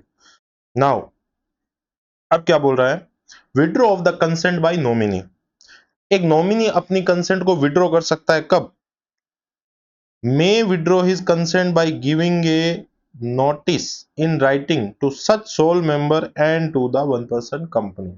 क्योंकि अब एंड बोला है, एंड मतलब एक कंपनी है, वो एक सेपरेट लीगल एंटिटी है, तो क्या करेगा, जो मेंबर चाहता है कि मैं नॉमिनी के पद से रिजाइन देना चाहता हूं, वो क्या करेगा, वहां के मेंबर जो एक आदमी है प्लस विद उसकी जो कंपनी है उसको एक रिटर्न में कंसेंट देगा कि मैं इस कंपनी का नॉमिनी नहीं रहना चाहता। In this case sole member क्या करेगा, nominate another person is nominee with in 15 days. अगले 15 दिनों में क्या करेगा, जो मेंबर है वो एक नया नॉमिनी ढूंढ के लाएगा और the receipt of the notice of the withdrawal. जब उसके पास में विड्रॉल का नोटिस आया कि अब मैं इस नॉमिनेशन को छोड़ना चाहता हूं, तो अगले 15 दिनों में मेंबर उस कंपनी के लिए एक नया नॉमिनी लेके आएगा and shall send a intimation of the such nomination in writing to the company. और उसका नॉमिनेशन का इंटीमेशन क्या देगा, कंपनी को मेंबर देगा along with the written consent of such other person so nominated in form of declaration INC 4। क्या होगा, एक एक नॉमिनी है वो क्या कर सकता है, अपनी कंसेंट को विड्रॉ कर सकता है कि मैं अब एक नॉमिनी नहीं रहना चाहता। जब ये विड्रॉ करेगा अपनी नॉमिनेशन, तो क्या होगा, नेक्स्ट 15 दिनों के अंदर अंदर कंपनी के मेंबर को एक नया नॉमिनी ढूंढ के लाना पड़ेगा, और वो ढूंढ के लाने के बाद में मेंबर क्या करेगा, कंपनी को इंटीमेशन देगा, ठीक है, इन आईएनसी 4, ठीक है, कि मैं एक नया नॉमिनी लेके आ चुका हूं इस कंपनी में। सिंपल। अगला point, replacing nominee with another. कि एक नॉमिनी है, मेरे को ये जमा नहीं, ये नॉमिनी मेरे को जमा नहीं, अब मैं क्या चाहता हूं, मैं एक दूसरा नॉमिनी लेके आना चाहता हूं, तो उसकी क्या प्रोसेस है, द मेंबर में change the name of the person nominated by him at any point of time for any reason including the case of death, incapacity to the contract of the nominee and nominate another person after obtaining the prior consent of such another person. Member can do so by giving intimation in writing to the company, ठीक है, any such change in the name of the person shall not be deemed to be the alteration of the memorandum। Simple सी बात बोल रहा है कि अगर एक जो सोल मेंबर है उसको जमा नहीं कि ये नॉमिनी मेरे काम का नहीं है, या फिर उसकी डेथ हो गई, या फिर क्या चाहता है, इन डेथ तो नहीं, इनकैपेसिटी हो गई मान लो, क्योंकि यहाँ पे रिप्लेस करने की बात कर रहा है। डेथ होती तो क्या होता, चेंज ही होता, डायरेक्ट ही हो जाता, ठीक है, नॉमिनेशन। बट एक्चुअली यहाँ पे रिप्लेस हो रहा है, मतलब अभी तक है, ठीक है, तो उसको करना है रिप्लेस, तो क्या करेगा, उसको एक रिटर्न में डिक्लेरेशन देगा, क्या देगा, इंटीमेशन देगा कि भैया आप इस नॉमिनेशन के पद के लिए काबिल नहीं है, तो कृपया करके आप यहां से नॉमिनेशन को विड्रॉ करें, या फिर हमने आपको विड्रॉ कर दिया है। और उसको हटाने के बाद में एक नया मेंबर लाया जाएगा जिसको इंटीमेशन देंगे कि आप हमारे नए मेंबर हो, ठीक है। अब जो ऊपर हमने पढ़ा था कि कोई नॉमिनी है कोई वन पर्सन कंपनी का, अब वो क्या हो गया, मेंबर हो गया, तो क्या होगा, where the sole member ceases to the member. जब एक वन पर्सन कंपनी में जो सोल मेंबर है जो सीजेस टू बी मेंबर हो गया, अब वो मेंबर रहने के लायक नहीं है, and nominee become new member, और उस कंपनी का नॉमिनी उसका मेंबर बना, then such new member shall nominate within 15 days becoming the member. अब क्या करेगा, भाई पिछले वाला जो मेंबर है वो इनकैपेसिटी से बाहर हो गया, ठीक है, अब नया नॉमिनी है वो बना मेंबर, तो उसको भी तो उस कंपनी में कोई ना कोई नॉमिनी चाहिए होगा, तो वो क्या करेगा, अपने मेंबर बनने के विद इन 15 दिनों के अंदर अंदर क्या करेगा, एक नया नॉमिनी लाएगा, who shell in the event of, जो उसकी डेथ या इनकैपेसिटी के टाइम पे मेंबर बनेगा, एज सिंपल एज दैट। ठीक है, अगला पॉइंट क्या बोल रहा है, notice of change to registrar. अब भैया पड़ोसी आंटी को भी तो इस चीज का पता करना पड़ेगा ना, क्या पता करेंगे, in all the three cases, ऊपर के तीनों केसेस में ऑफ द चेंज डिस्कस अबो, कौन कौन से, withdraw of the consent by the nominee, कि नॉमिनी ने खुद नहीं विड्रॉ कर दिया, या फिर जो मेंबर है वो खुद उसको रिप्लेस करना चाहता है, या फिर जो नॉमिनी है वो मेंबर बन गया तो दूसरा नॉमिनी चाहिए होगा, द कंपनी 30 दिनों में receipt of the notice of the withdrawal of the consent, या फिर मतलब नॉमिनी मेंबर बनने के बाद में, या फिर मान लो वो नॉमिनेशन हटा उसका, उसके अगले 30 दिनों के अंदर अंदर क्या करेगा, change of the nominee from the member और cessation shall file the notice, किसको फाइल करेगा, registrar of such withdrawal of the consent, कि वो विड्रॉल ऑफ द कंसेंट कर चुका है, हमने चेंज कर दिया और सीज कर दिया है, and intimate the name of the such another person in form INC4 along with the fees as prescribe in the companies act. ठीक है, सिंपल सी बात है कि ये सारा सब कुछ होने के बाद में, ठीक है, कि या तो उसने विड्रॉ कर लिया या हमने रिप्लेस कर दिया, या फिर मेंबर या नॉमिनेशन नॉमिनी पर्सन है वो खुद मेंबर बन गया है, तो वो होने के बाद में 30 दिनों के अंदर अंदर अपन क्या करेंगे, रजिस्ट्रार को बताएंगे इन INC form INC4 with fees के साथ में। अब देखो, ये पॉइंट आप थोड़ा सा ध्यान से पढ़ना, क्योंकि इसके ऊपर क्वेश्चन भी बन सकता है, MCQ भी बन सकता है। क्या, रिलैक्सेशन, ये क्या बोल रहा है कि एक वन पर्सन कंपनी को क्या क्या रिलैक्सेशन है, कि क्या क्या एक वन पर्सन कंपनी नहीं कर सकती, उसको छूट है, क्या नहीं कर सकती, not required to prepare a cash flow statement. ठीक है, एक वन पर्सन कंपनी को एक CFS बनाने की कोई जरूरत नहीं है, किसको बताएगा, क्यों बताएगा, ठीक है, the annual return to be furnished under section 92 can be signed by the director and not necessarily एक company secretary, even abridged annual return may be prescribe, कि हम जो एनुअल रिटर्न है अंडर सेक्शन 92 जो कंपनी फाइल करती है, इन annual return का डिस्कशन अपन आगे करेंगे अच्छे से चैप्टर में। ठीक है, एनुअल रिटर्न है जो फर्निश करते हैं अपन, जो एक सिंगल जो डायरेक्टर है कंपनी का वो साइन कर सकता है, कंपनी सेक्रेटरी की कोई जरूरत नहीं है। Further, following the similar line, Section 132 provides it would suffice if one director sign the audited financial statement and abridged form of director report, कि जो डायरेक्टर्स रिपोर्ट है या ऑडिटर्स रिपोर्ट है वो एक सिंगल डायरेक्टर भी साइन करेगा तो चलेगा, क्योंकि वन पर्सन कंपनी है। Holding AGM as required under Section 96 is not necessary in case of one-person company. Certain specific provision related to general meeting and extraordinary general meeting EGM specified under Section 100 to 111 may not be applicable to OPC। कि जो EGM का है, AGM का और इतना सारा जो section 100 से लेके 111 तक दे रखा है, वो उतना सारा एक वन पर्सन कंपनी को फॉलो करने का ज्यादा कोई रिक्वायरमेंट नहीं है, क्योंकि एक वन पर्सन कंपनी है, इतना लोड लेके क्या करेगी, कहाँ जाएगी। Even relaxation is also there in convening board meeting, भाई बोर्ड मीटिंग रखने में भी रिलैक्सेशन होगी। Section 173 requires OPC to hold only one meeting of the BOD in each of the half of calendar year, कि वैसे तो एक company में 4 बोर्ड मीटिंग्स होनी चाहिए, ठीक है, लेकिन यहाँ क्या बोल रहा है कि अगर आप वन पर्सन कंपनी हो ना, तो 6-6 महीनों में काम करो, एक एक मीटिंग रख लो, मतलब साल में आपको 2 बार ही मिलना है, ठीक है, 6-6 महीनों में वो भी। Wide section 136 137, the OPC are allowed to file financial statement within 6 months from the close of the financial year as against 30 days. बाकी 137 में बोल रखा है कि आपको क्लोज ऑफ फाइनेंशियल ईयर के 30 दिनों के अंदर अंदर फाइनेंशियल स्टेटमेंट फाइल करने होते हैं, बट अगर आप 1% कंपनी हो तो आप फाइनेंशियल ईयर खत्म होने के 6 महीने के अंदर भी आप आराम से अपने फाइनेंशियल स्टेटमेंट फाइल कर सकते हो। तो कौन कौन सी चीजें हैं जो एक 1% कंपनी को छूट है इजीली, ठीक है, कि एक 1% कंपनी को ये सारी चीजें, अगर वो 1% कंपनी है तो कोई जरूरी नहीं है। कौन कौन सी चीजें हैं? सबसे पहला तो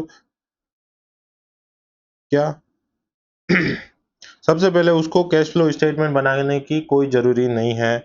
दूसरा, एनुअल रिटर्न है वो only sign by the single director, अगर भी करेगा तो भी चलेगा, ठीक है।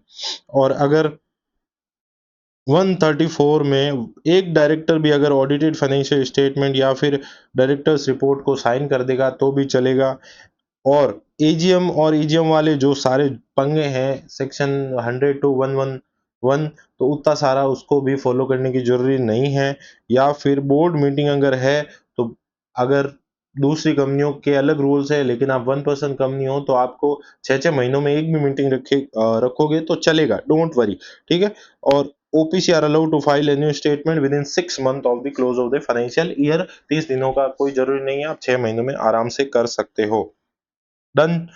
ये 1% कंपनी की सारी प्रोसेस हमने बता दी, जिसमें अपन ने क्या डिस्कस करा कि 1% कंपनी क्या होती है, 1% कंपनी के मेंबर्स की रिक्वायरमेंट क्या होनी चाहिए, 1% कंपनी के मेंबर्स के नॉमिनी की रिक्वायरमेंट क्या हो सकती है, और अगर वो नॉमिनी ने अपना कंसेंट विड्रॉ कर लिया या वो इन कैपेसिटी में फॉल करता है या फिर क्या हो गया, नॉमिनी ही मेंबर बन गया, तो उस केस में एक कंपनी को क्या क्या करना होगा और एक 1% कंपनी को क्या क्या छूट है जो उसको ज्यादा फॉलो करने की जरूरत नहीं है क्योंकि 1% कंपनी है, ठीक है। अब अपन चलते हैं अगले सेक्शन पे जो है सेक्शन 8। ये रहा, फॉर्मेशन ऑफ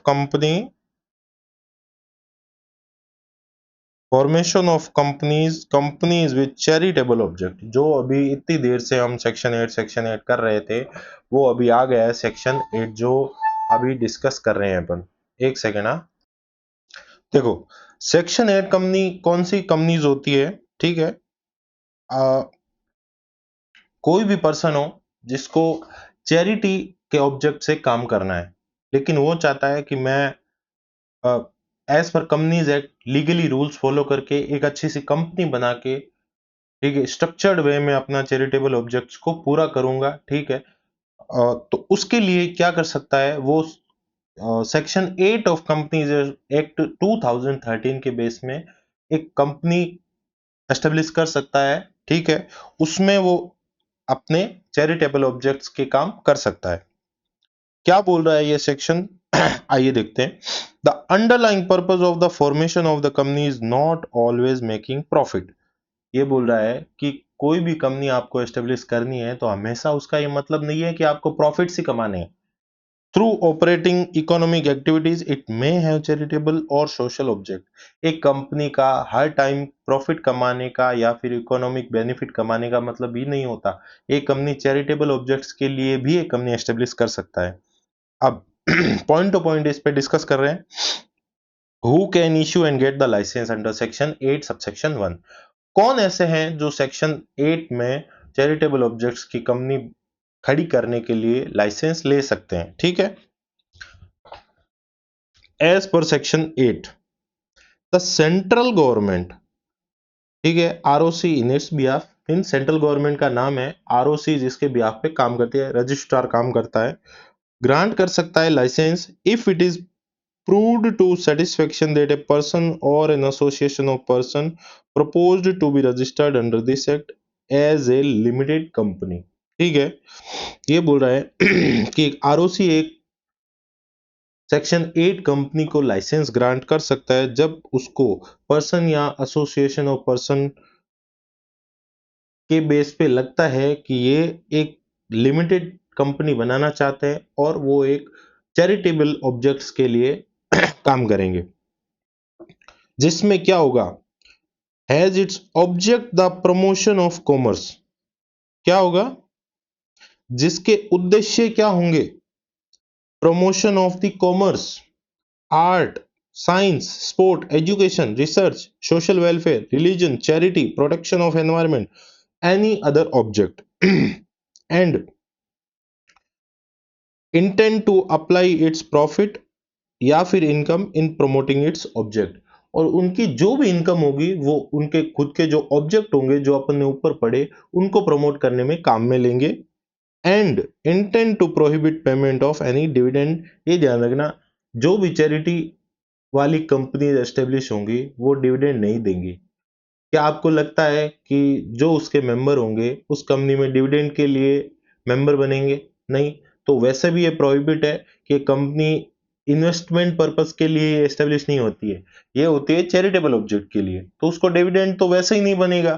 तो ठीक है, ये 3 पॉइंट है। क्या बोल रहा है कि कब कर सकता है रजिस्ट्रेशन एक आरओसी, जब उसको लगता है पर्सन या एसोसिएशन ऑफ पर्सन के ये 3 पॉइंट फॉलो हो रहे हैं। पहला उसका ऑब्जेक्ट क्या है, art, science, literacy, sport, education, research, social welfare, religion, charity, protection of environment, या फिर ऐसे ही कोई ऑब्जेक्ट में लग रहे हैं।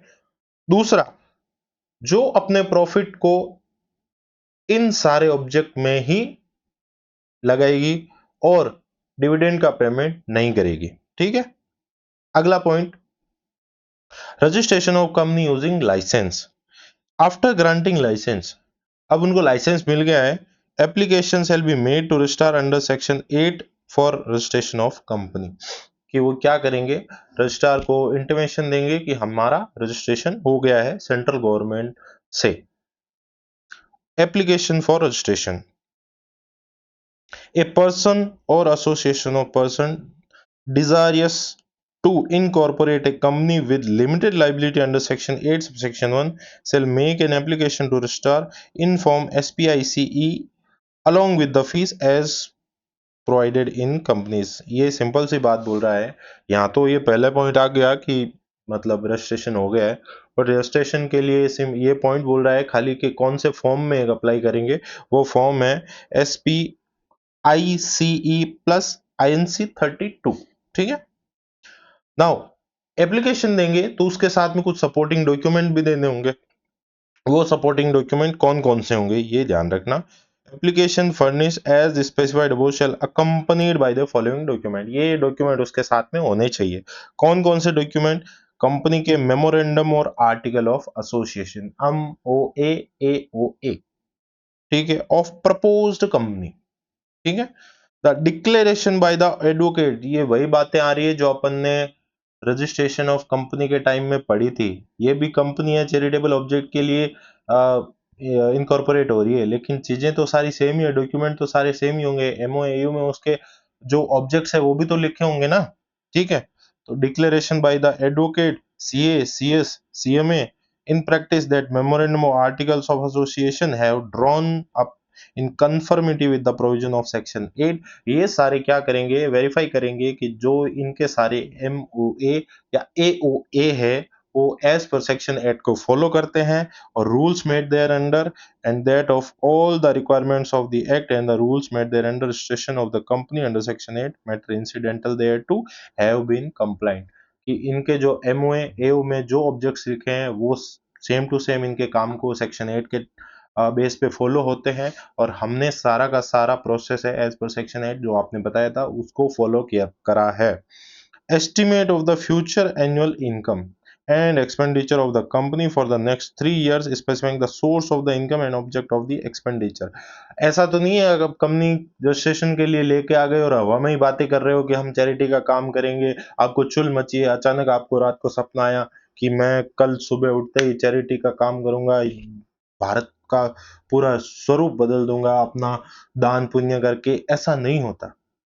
ठीक है, आपके चैरिटी करने में भी कुछ प्रैक्टिकल बातें होती है जो आपको फॉलो करनी होती है। अगर आपको कंपनी बनाना है, आपको MOAU भी करना होगा, आपको प्रोफेशनल आदमी से उसको सर्टिफाई भी कराना होगा, उसका रजिस्ट्रेशन भी कराना होगा विद, अब आपके दिमाग में नेक्स्ट 3 साल का प्लान भी होना चाहिए यहाँ पे, कि आप 3 साल में कहाँ कहाँ से इनकम आएगी आपके पास में, और ये सब आप यूज कहाँ पे करोगे, उसका यूटिलाइजेशन कहाँ पे करोगे। ऐसा नहीं है कि आपको सोर्स ही नहीं पता है, हम हमारा पैसा लाएंगे कहाँ से और लगाएंगे कहाँ पे, तो आप चैरिटी पर्पज से आप अपनी कंपनी एस्टेब्लिश नहीं कर सकते। ठीक है। The declaration by the each of the person making the application, और एक डिक्लेरेशन देंगे, ठीक है, जो जो पर्सन इस रजिस्ट्रेशन के लिए एप्लीकेशन कर रहा है। ठीक है। अगला point, alteration of the memorandum and articles requires prior permission of the government. अब आप देखो कि आप एक सेक्शन 8 कंपनी हो, आपके ऑब्जेक्ट्स ही आपकी पूरी कंपनी को डिफाइन करते हैं कि हमारे ऑब्जेक्ट होंगे कि हम चैरिटी का काम करेंगे, और आप उन्हीं ऑब्जेक्ट में अगर फेरबदल करोगे तो कम से कम आपको गवर्नमेंट की अप्रूवल आपको लेनी पड़ेगी। ठीक है। Company required under section 8 requires prior permission from central government for alteration of its memorandum. Central government की पावर किसको दे रखी है? Delegated to regional director.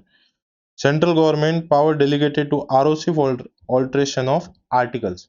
अगर मेमोरेंडम में ऑल्ट्रेशन करना है तो रीजनल डायरेक्टर, और आर्टिकल्स में अगर ऑल्ट्रेशन करना है तो आरओसी को। ठीक है। Next point number 6, conversion of section 8 company into any other kind of company. Section 8 company है, अब उसको लगा कि ये अब चैरिटी का काम अपने जमता नहीं है, अब अपन क्या करेंगे, छोड़ो, अलग टाइप की कंपनी बनाते हैं। ठीक है। तो अलग टाइप की कंपनी आप एस्टेब्लिश करोगे, सारा का सारा प्रोसेस फॉलो करोगे, इससे अच्छा एक आप काम करो ना, आपकी जो सेक्शन 8 कंपनी आपने एस्टेब्लिश करी थी उसको ही आप दूसरी टाइप ऑफ कंपनी बना लो। उसका प्रोसेस क्या होगा?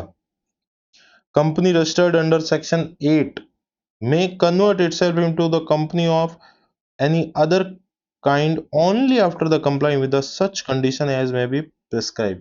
अब अपना जो टाइप ऑफ कंपनी है वो चेंज कर सकते हो, ओनली कब कर सकते हो? जब ये चीजें आप फॉलो करोगे। कौन कौन सी बातें आप फॉलो करोगे? Company shall pass a SR at general meeting for approving such conversion. पहली बात तो आपके खुद के जो कंपनी के मेंबर्स हैं इस चीज के लिए सहमत होने चाहिए, इस चीज के लिए आपके कंपनी की एसआर पास होनी जरूरी है। ठीक है।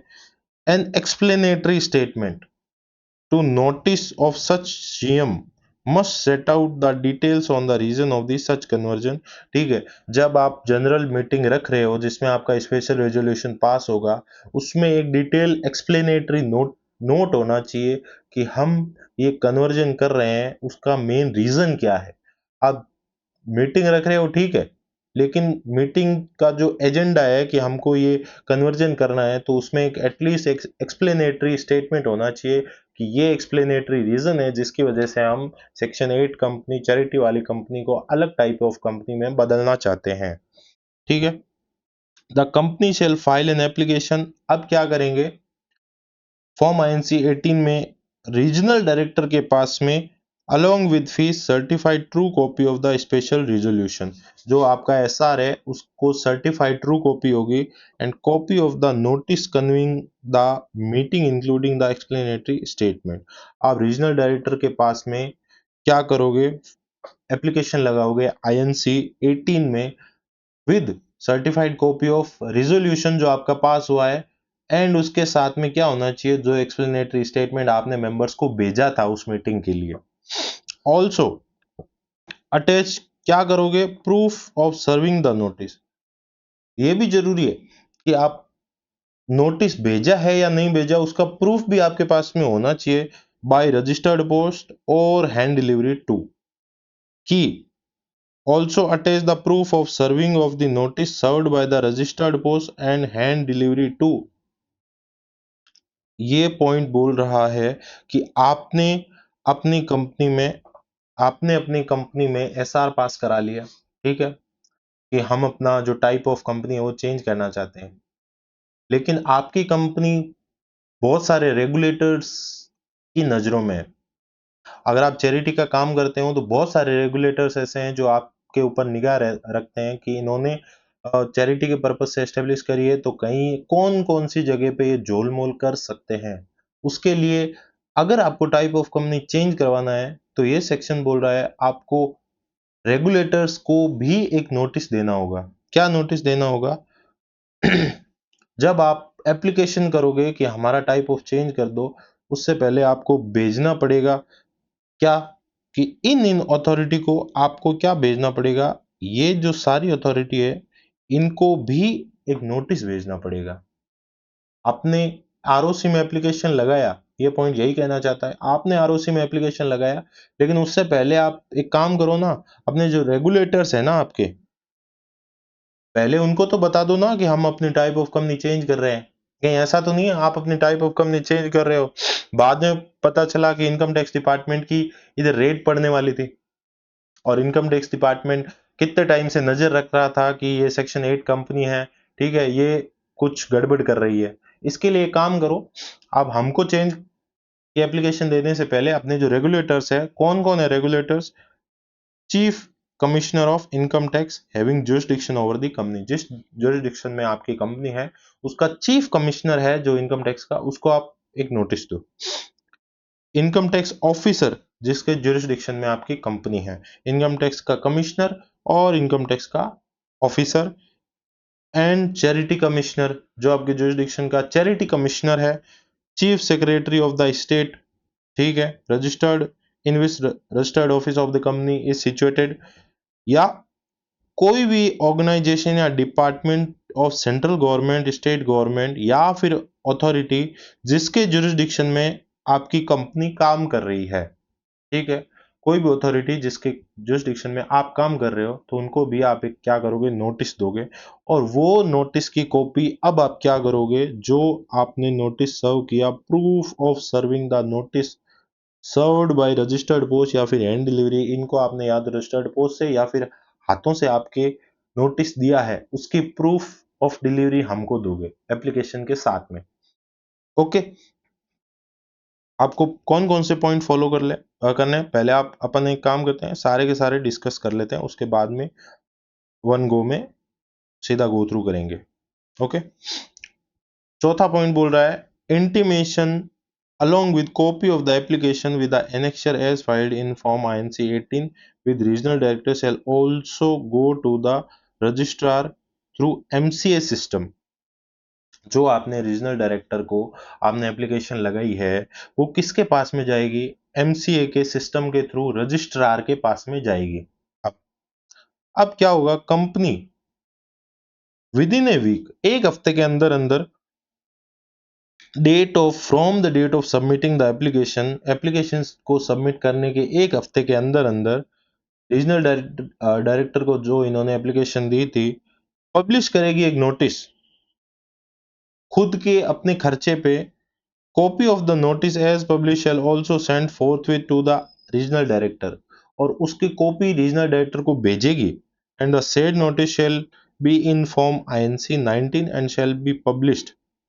अब कैसे पब्लिश होगा ये देख लो, ये बोल रहा है कि आपने एप्लीकेशन सबमिट करी रीजनल डायरेक्टर को कि मेरा नाम चेंज करो। नाम चेंज करने के लिए आपको क्या करना पड़ेगा, खुद के एक्सपेंस पे एक नोटिस देना होगा, किसको? पब्लिश करना पड़ेगा, कौन से फॉर्म में? आईएनसी 19 में। और इसके प्रोविजन भी है कि नोटिस कैसे देना है।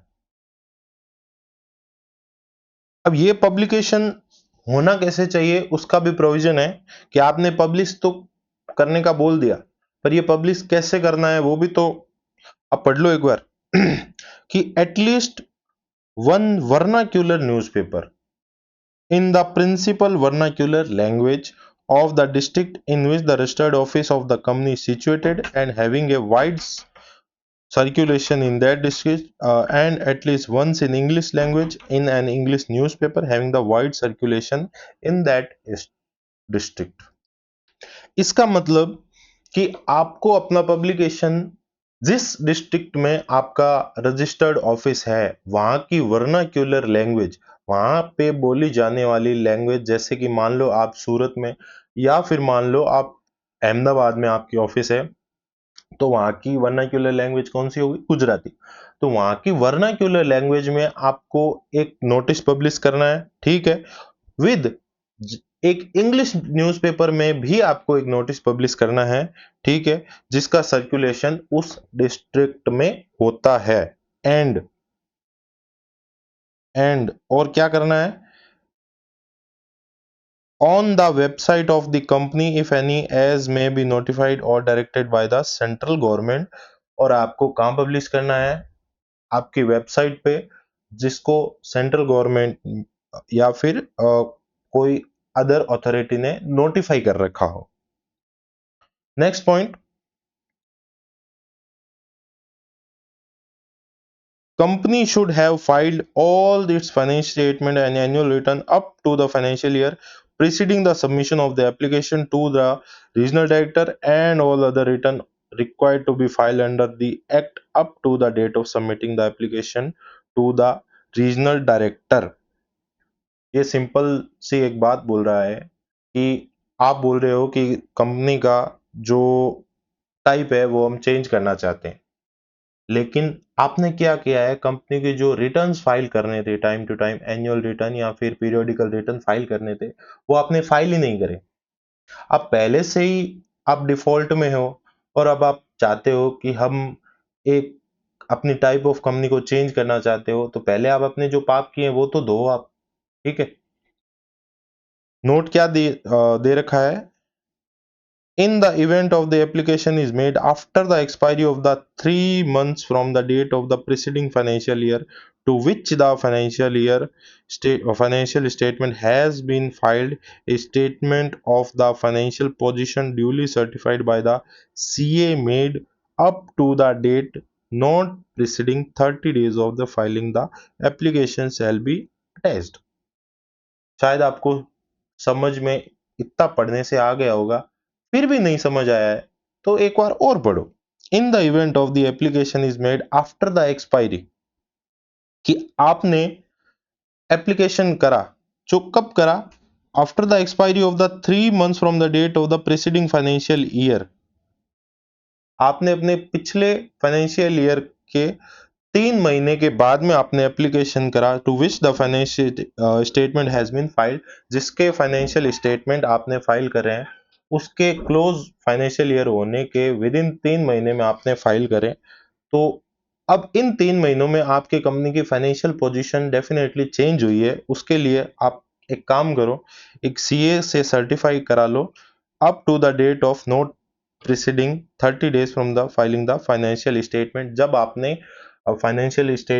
आपने एप्लीकेशन फाइल करा, उससे 30 पिछले 30 दिनों तक का आप एक काम करो, जो आपकी कंपनी की फाइनेंशियल पोजीशन थी वो एक सीए सर्टिफाई करा लो और हमको दे दो, क्योंकि आपको एक टाइम निकल गया है कि आपने अपने फाइनेंशियल स्टेटमेंट फाइल करे हैं, तो आपकी एक्चुअल अभी पोजीशन जाननी जरूरी है। Next point, on the receipt of the application और ऑन बीइंग सेटिस्फाइड, सारी एप्लीकेशन रिसीव हो गई, सब कुछ डेटा रीजनल डायरेक्टर के पास में आ गया, और अब उसको लग रहा है द रीजनल डायरेक्टर इश्यू कर सकता है order approving the conversion of the company into a company of any other kind subject to such terms and condition as may be imposed in the fact and circumstances of each case। अब regional director को लग रहा है कि application दी है वो सब सही है और जो जो डॉक्यूमेंट्स सबमिट करे हैं उसमें कोई प्रॉब्लम नहीं है, तो रीजनल डायरेक्टर क्या करेगा? कुछ टर्म्स एंड कंडीशन के साथ में जो उन्होंने एप्लीकेशन दी थी अपने कंपनी की टाइप ऑफ कंपनी चेंज करने का, वो उसको अप्रूव कर देगा। बिफोर इम्पोजिंग द कंडीशन और रिजेक्टिंग द एप्लीकेशन, इससे पहले कि वो कुछ नियम और शर्तें रखें या फिर उसको रिजेक्ट करे एप्लीकेशन को, company shall be given A reasonable opportunity of being heard by the reasonable director. अगर आपने या तो रिजेक्ट कर रहे हो या फिर आप कोई कंडीशन रख रहे हो, उससे पहले कंपनी को एक बार सुनने का मौका जरूर दोगे। On receipt of the approval of the regional director, मान लो अप्रूवल रिसीव हो गई रीजनल डायरेक्टर से, the company shall convene a general meeting of the members to pass a SR for amending its MOA AOA of the company shall after thereafter file these with the registrar। Approval receive हो गई, अब आपके objects भी change हो गए। Section 8 के objects थे charitable objects, लेकिन अब आपने टाइप ऑफ कंपनी चेंज करवा ली है। Now your objects are also has been changed. So आप एक काम करो, अपने एओए एमओए का सब कुछ चेंज कर लो, और वो जो आपने चेंज आपके एमओए एओए अपडेटेड, वो आप आरओसी को फाइल कर दो। On receipt of the document referred above, जो एमओए एओए चेंज हुए हैं अपडेटेड, उसका जब रिसीव होता है, रजिस्ट्रार क्या करेगा, register the document and issue A fresh certificate of incorporation. इतने टाइम तक सेक्शन 8 कंपनी थी चैरिटेबल ऑब्जेक्ट्स के साथ में, अब एक नया सर्टिफिकेट इश्यू करेगा विद चेंज ऑब्जेक्ट्स, और उसको अपने रजिस्टर में एंटर कर लेगा। पूरा प्रोसेस क्या है, conversion of any kind of the company. अगर एक सेक्शन 8 कंपनी अपना टाइप ऑफ कंपनी चेंज करवाना चाहता है तो क्या क्या कर सकता है। सबसे पहले वो क्या करेगा, एक नोटिस देगा अपने मेंबर्स को, जिसमें एक एक्सप्लेनेटरी स्टेटमेंट उस नोटिस के साथ में जाएगा, जिसमें वो कंप्लीट डिटेल देगा कि हम अपना kind of nature of company क्यों चेंज करना चाहते हैं, टाइप ऑफ कंपनी। ठीक है, और उस नोटिस के बेस पे कंपनी की जनरल मीटिंग में एक एसआर पास होगा। एसआर पास होने के बाद में क्या होगा, कंपनी को क्या करना होगा, जो उसके जुरिस्डिक्शन में, जो उसके एरिया में उसके रेगुलेटर्स है, income tax department, charity commissioner या फिर कोई भी अदर रेगुलेटर, उनको एक नोटिस देना होगा कि हम अपना कंपनी का type of company type of nature change करवाना चाहते हैं, तो आपको कोई आपत्ति तो नहीं है। तो अगर वो दे दिया है, उसका proof of serving the notice, कि आपने उन रेगुलेटर्स को एक नोटिस दिया है, उसका प्रूफ आप किसको दोगे, रीजनल डायरेक्टर को दोगे। एक एप्लीकेशन लगाओगे इन आईएनसी 18। ठीक है, एंड इसके बाद इंटीमेशन किसको दोगे, एक इंटीमेशन रीजनल डायरेक्टर किसको देगा, रजिस्ट्रार को देगा। किससे जाएगा, वो एमसीए सिस्टम के थ्रू जाएगा। ओके, अब कंपनी क्या करेगी, एक हफ्ते के अंदर अंदर date of submitting the application, उसने अपनी एप्लीकेशन सबमिट कर दी। ठीक है, अपने किसके पास में, रीजनल डायरेक्टर के पास में। उस एक हफ्ते के अंदर अंदर क्या करेगा, वो एक नोटिस पब्लिश करेगा उसके खुद के खर्चे पे। क्या नोटिस पब्लिश करेगा और किस पे करेगा, फॉर्म आईएनसी 19 में वो एक पब्लिश करेगा, एक वर्नाक्यूलर न्यूज़पेपर में। वर्नाक्यूलर मींस जिस डिस्ट्रिक्ट में उसका रजिस्टर्ड ऑफिस है, वहां की जो लोकल लैंग्वेज है उसमें, और एक इंग्लिश न्यूज़पेपर में जो वहां पे सर्कुलेट होता है। और अगर कंपनी ने, सेंट्रल गवर्नमेंट ने बता रखा है कि इस वेबसाइट पे भी आपका पब्लिकेशन होना चाहिए, तो वहां भी पब्लिश होगा। वो एक हफ्ते के अंदर अंदर होगा, कंपनी के एप्लीकेशन करने के बाद में। अब कंपनी, अगर इसका एक शर्त है कि आप एप्लीकेशन तभी करोगे जब आपने अपने फाइनेंशियल स्टेटमेंट या पीरियोडिकल स्टेटमेंट जो भी है कंपनी को फाइल करने होते हैं, वो आपने प्रॉपर फाइल करें। अगर आप ऑलरेडी एक पाप कर चुके हो तो अब आप अपने पाप धोने के लिए एक काम नहीं कर सकते, अपना टाइप ऑफ कंपनी चेंज नहीं कर सकते। विद इसके साथ में क्या है, अगर आपने फाइनेंशियल स्टेटमेंट फाइल कर रखे हैं और फाइनेंशियल स्टेटमेंट फाइल करने के 3 महीने बीत चुके हैं, तो आप एक सीए सर्टिफिकेट लेके आओ, जो कम से कम 30 दिन पुराना नहीं होना चाहिए, और आपकी एक फाइनेंशियल पोजीशन बताई होनी चाहिए। अब एप्लीकेशन रिसीव हो गई रीजनल डायरेक्टर के पास में, और वो क्या कर सकता है, अब अप्रूव करेगा कि आपको अथॉरिटी दे या नहीं दे, कोई टर्म्स एंड कंडीशन पे दे या नहीं दे। दे दिया तो बहुत अच्छा, नहीं दिया तो उससे पहले आपको कम से कम फांसी देने से पहले एक अंतिम इच्छा आपको पूछी जाएगी। On receipt of the approval, अब कंपनी को अप्रूवल रिसीव हो गई, तो अब क्या करेगा, एस एसआर पास करेगा और अपने एमओए एओ के एओए को चेंज करेगा, और वो अपडेटेड जो एमओए एओए है वो किसको फाइल करेगा, रजिस्ट्रार को, और वो एक फ्रेश सर्टिफिकेट ऑफ इनकॉर्पोरेशन आपको इशू करेगा। ओके। अब एक अगला पॉइंट, रिवोकेशन ऑफ लाइसेंस, कि लाइसेंस को रिवोक कर रहे हैं। Central government power delegated to regional director order कर सकते हैं revoke the licence of the company. एक कंपनी का लाइसेंस रिवोक मतलब छीन सकते हैं कंपनी से वापस। कब छीन सकते हैं? जब उस कंपनी ने क्या किया, कंपनी कॉन्ट्रावीन, कंपनी ने अपराध किया, एनी ऑफ द रिक्वायरमेंट और condition of the section subject to which the licence is issued. जिन नियम और शर्तों पे एक सेक्शन 8 कंपनी को लाइसेंस इश्यू करा था, वो नियम और शर्तें कंपनी फॉलो नहीं कर रही है, एंड या फिर affairs of the company are conducted fraudulently, या फिर कंपनी का चाल चलन अच्छा नहीं है, और in the violation of the object, या फिर अपने उद्देश्य में उन्होंने झोल किया है of the company and prejudicial to public interest, या फिर आप एक चैरिटेबल ऑब्जेक्ट से कंपनी आपने एस्टेब्लिश करी है और आप पब्लिक का ही घाटा कर रहे हो, पब्लिक के इंटरेस्ट में ही काम नहीं कर रहे, ये चीजें अगर लगी किसको, रीजनल डायरेक्टर को, तो वो आपका लाइसेंस रिवोक कर सकता है। क्या क्या सिचुएशन में?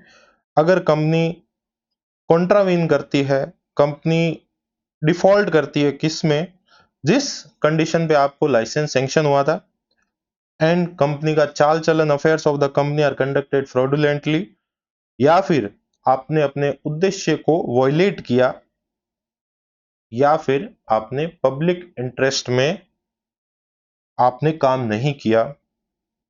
लेकिन before such revocation a written notice must be served, एक कंपनी को एक रिटन नोटिस दिया जाएगा on such company and opportunity of being heard in the matter, और आपको पहले सुनने का प्रावधान, आपको पहले सुना जाएगा, opportunity of being heard. Where a licence is revoked and the central government is satisfied, एक लाइसेंस आपसे वापस ले लिया और सेंट्रल गवर्नमेंट ये निश्चिंत है कि that is it is essential in the public interest, कि ये पब्लिक इंटरेस्ट में होना चाहिए कि after giving a reasonable opportunity of being heard by order it में डायरेक्ट, एक सेंट्रल गवर्नमेंट ने आपका लाइसेंस रिवोक कर दिया है और उसको ये लग रहा है आपको reasonable opportunity of being heard देने के बाद में कि ये चीज मैं जो कर रहा हूं वो सही है, तो क्या ऑर्डर कर सकता है, company be wound up, company का गला घोट सकती है, कंपनी को पूरा का पूरा वाउंड अप कर सकती है under this act, excess asset on the winding up और dissolution after the satisfying of its debt and liability may be transferred, क्या कर सकती है, असेट को बेच बचा के जितना पैसा बचा लायबिलिटी चुका देगी, सब कुछ हो गया, उसके बाद में भी अगर पैसा बचा तो क्या कर देगी, ट्रांसफर कर देगी, किसको, another company registered under this section, कोई और कंपनी को, हैविंग सिमिलर ऑब्जेक्ट, जिसके सेम टू सेम उद्देश्य हैं, उनको ट्रांसफर कर देगी, सब्जेक्ट टू सच कंडीशन, लेकिन कुछ शर्तों और नियमों के साथ में, may be sold and proceed thereof credited to the insolvency and bankruptcy fund, insolvency and bankruptcy fund में डाल देगी पैसा, formed under section 224 of insolvency and IBC code 2016। Company be amalgamated with another company, या फिर क्या हो सकता है, कंपनी को क्या कर दिया, किसी और के साथ में अमालगमेट कर दिया। अमालगमेशन आपने पढ़ा होगा अकाउंट्स में कि दो कंपनियों का मिलाप, amalgamation of the another company registered under this section and having similar object, जिनके एक जैसे उद्देश्य हैं, उनके साथ में मेल मिलाप कर दिया। The central government empowered with the overriding effort to provide the said amalgamation to form single entity with such constitution, properties, power, right, interest, authority, privilege, such liability, duty, obligation as may be specified in the order। ये simple सी बात बोल रहा है कि amalgamation कर दिया और सेंट्रल गवर्नमेंट ये पावर देता है कि आप दो हो लेकिन एक के रूप में आप अच्छे से काम कर सकते हो, कि अब आप माना जाएगा कि एक कंपनी के ही ये असेट्स हैं, एक कंपनी की ही ये लाइबिलिटी है, और इन सब में आपने कुछ भी कॉन्ट्रावेंशन किया, डिफॉल्ट किया, सेक्शन 8 के कोई भी सेक्शन में, कोई भी प्रोविजन में आपने डिफॉल्ट किया, तो कंपनी को तो फाइन लगेगा कम से कम 10 लाख से लेके मैक्सिमम 1 करोड़ तक का, और कोई भी डायरेक्टर और ऑफिसर अगर इसकी डिफॉल्ट में शामिल है तो 25,000 से लेके 25 लाख तक का फाइन लगेगा।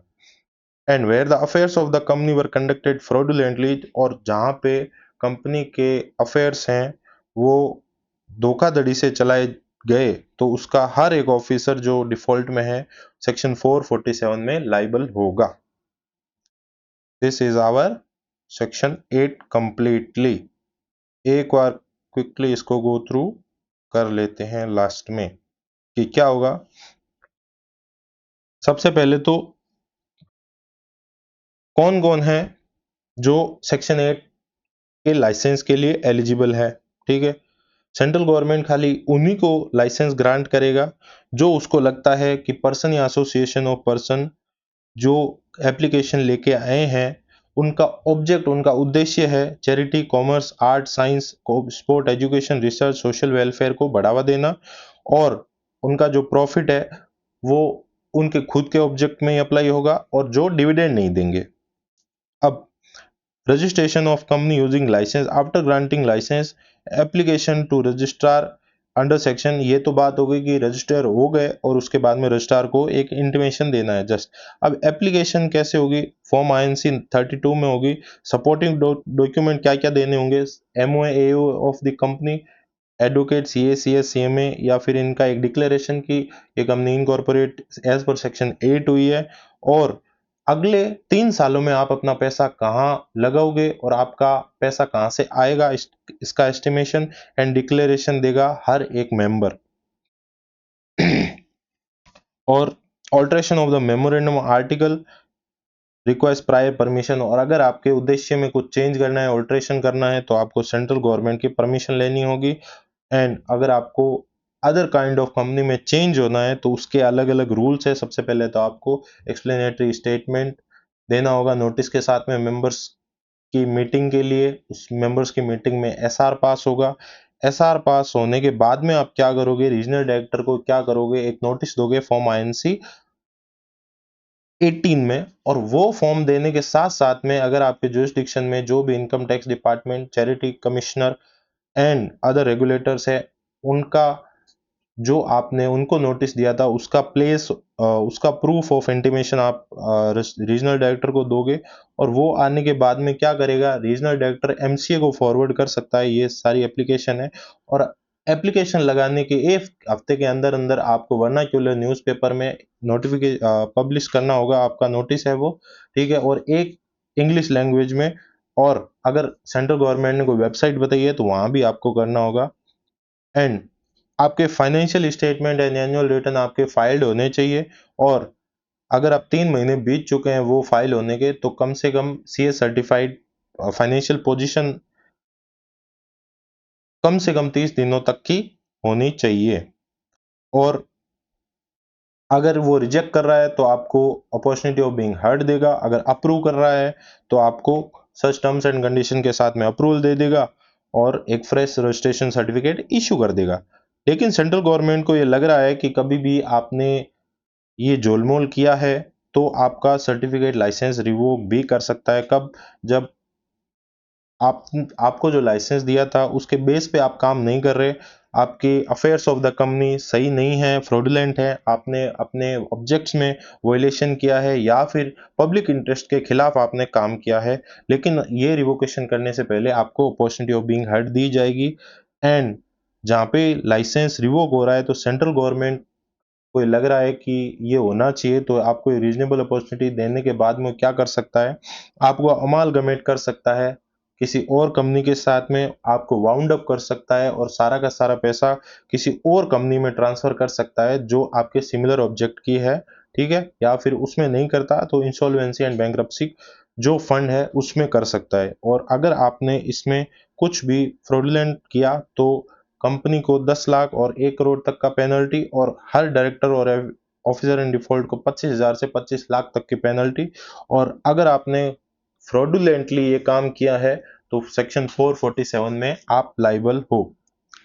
अभी अपने कौन कौन से सेक्शन बचे हैं इस चैप्टर में जो अपन को डिस्कस करना है। सबसे पहला तो कौन कौन से हो गए? कंपनी एंड इस रजिस्ट्रेशन वाला कंप्लीट, प्रमोटर डायरेक्टर वाला complete, 1 person company section 8 complete, ये memorandum of association, article of association, holding subsidiary और document related concept with respect to company, ये 4 चीजें हैं जिसमें से ये 2 टॉपिक है वो मेन इस चैप्टर के हैं, ये 2 जस्ट रेफरेंस के लिए या फिर सपोर्टिंग आप सेक्शन मान लो जो इससे रिलेटेड है। ठीक है, तो अपना 30% ऑफ दिस चैप्टर जो सिलेबस है वो अभी बाकी है, जो अपन को नेक्स्ट लेक्चर में कंप्लीट करना है। तब तक आप जो ये वीडियो जो मैंने रिकॉर्ड किया है लेक्चर, वो सारा का सारा आपको यूट्यूब पे अवेलेबल मिल जाएगा, ठीक है, चैनल पे। और इसके जो नोट्स हैं वो आपको टेलीग्राम चैनल पे अवेलेबल मिलेंगे, जिसका लिंक है वो वीडियो की डिस्क्रिप्शन में अवेलेबल मिल जाएगा। तब तक पढ़ाई करो, खुश रहो, happy learning, Radhe Radhe, thank you.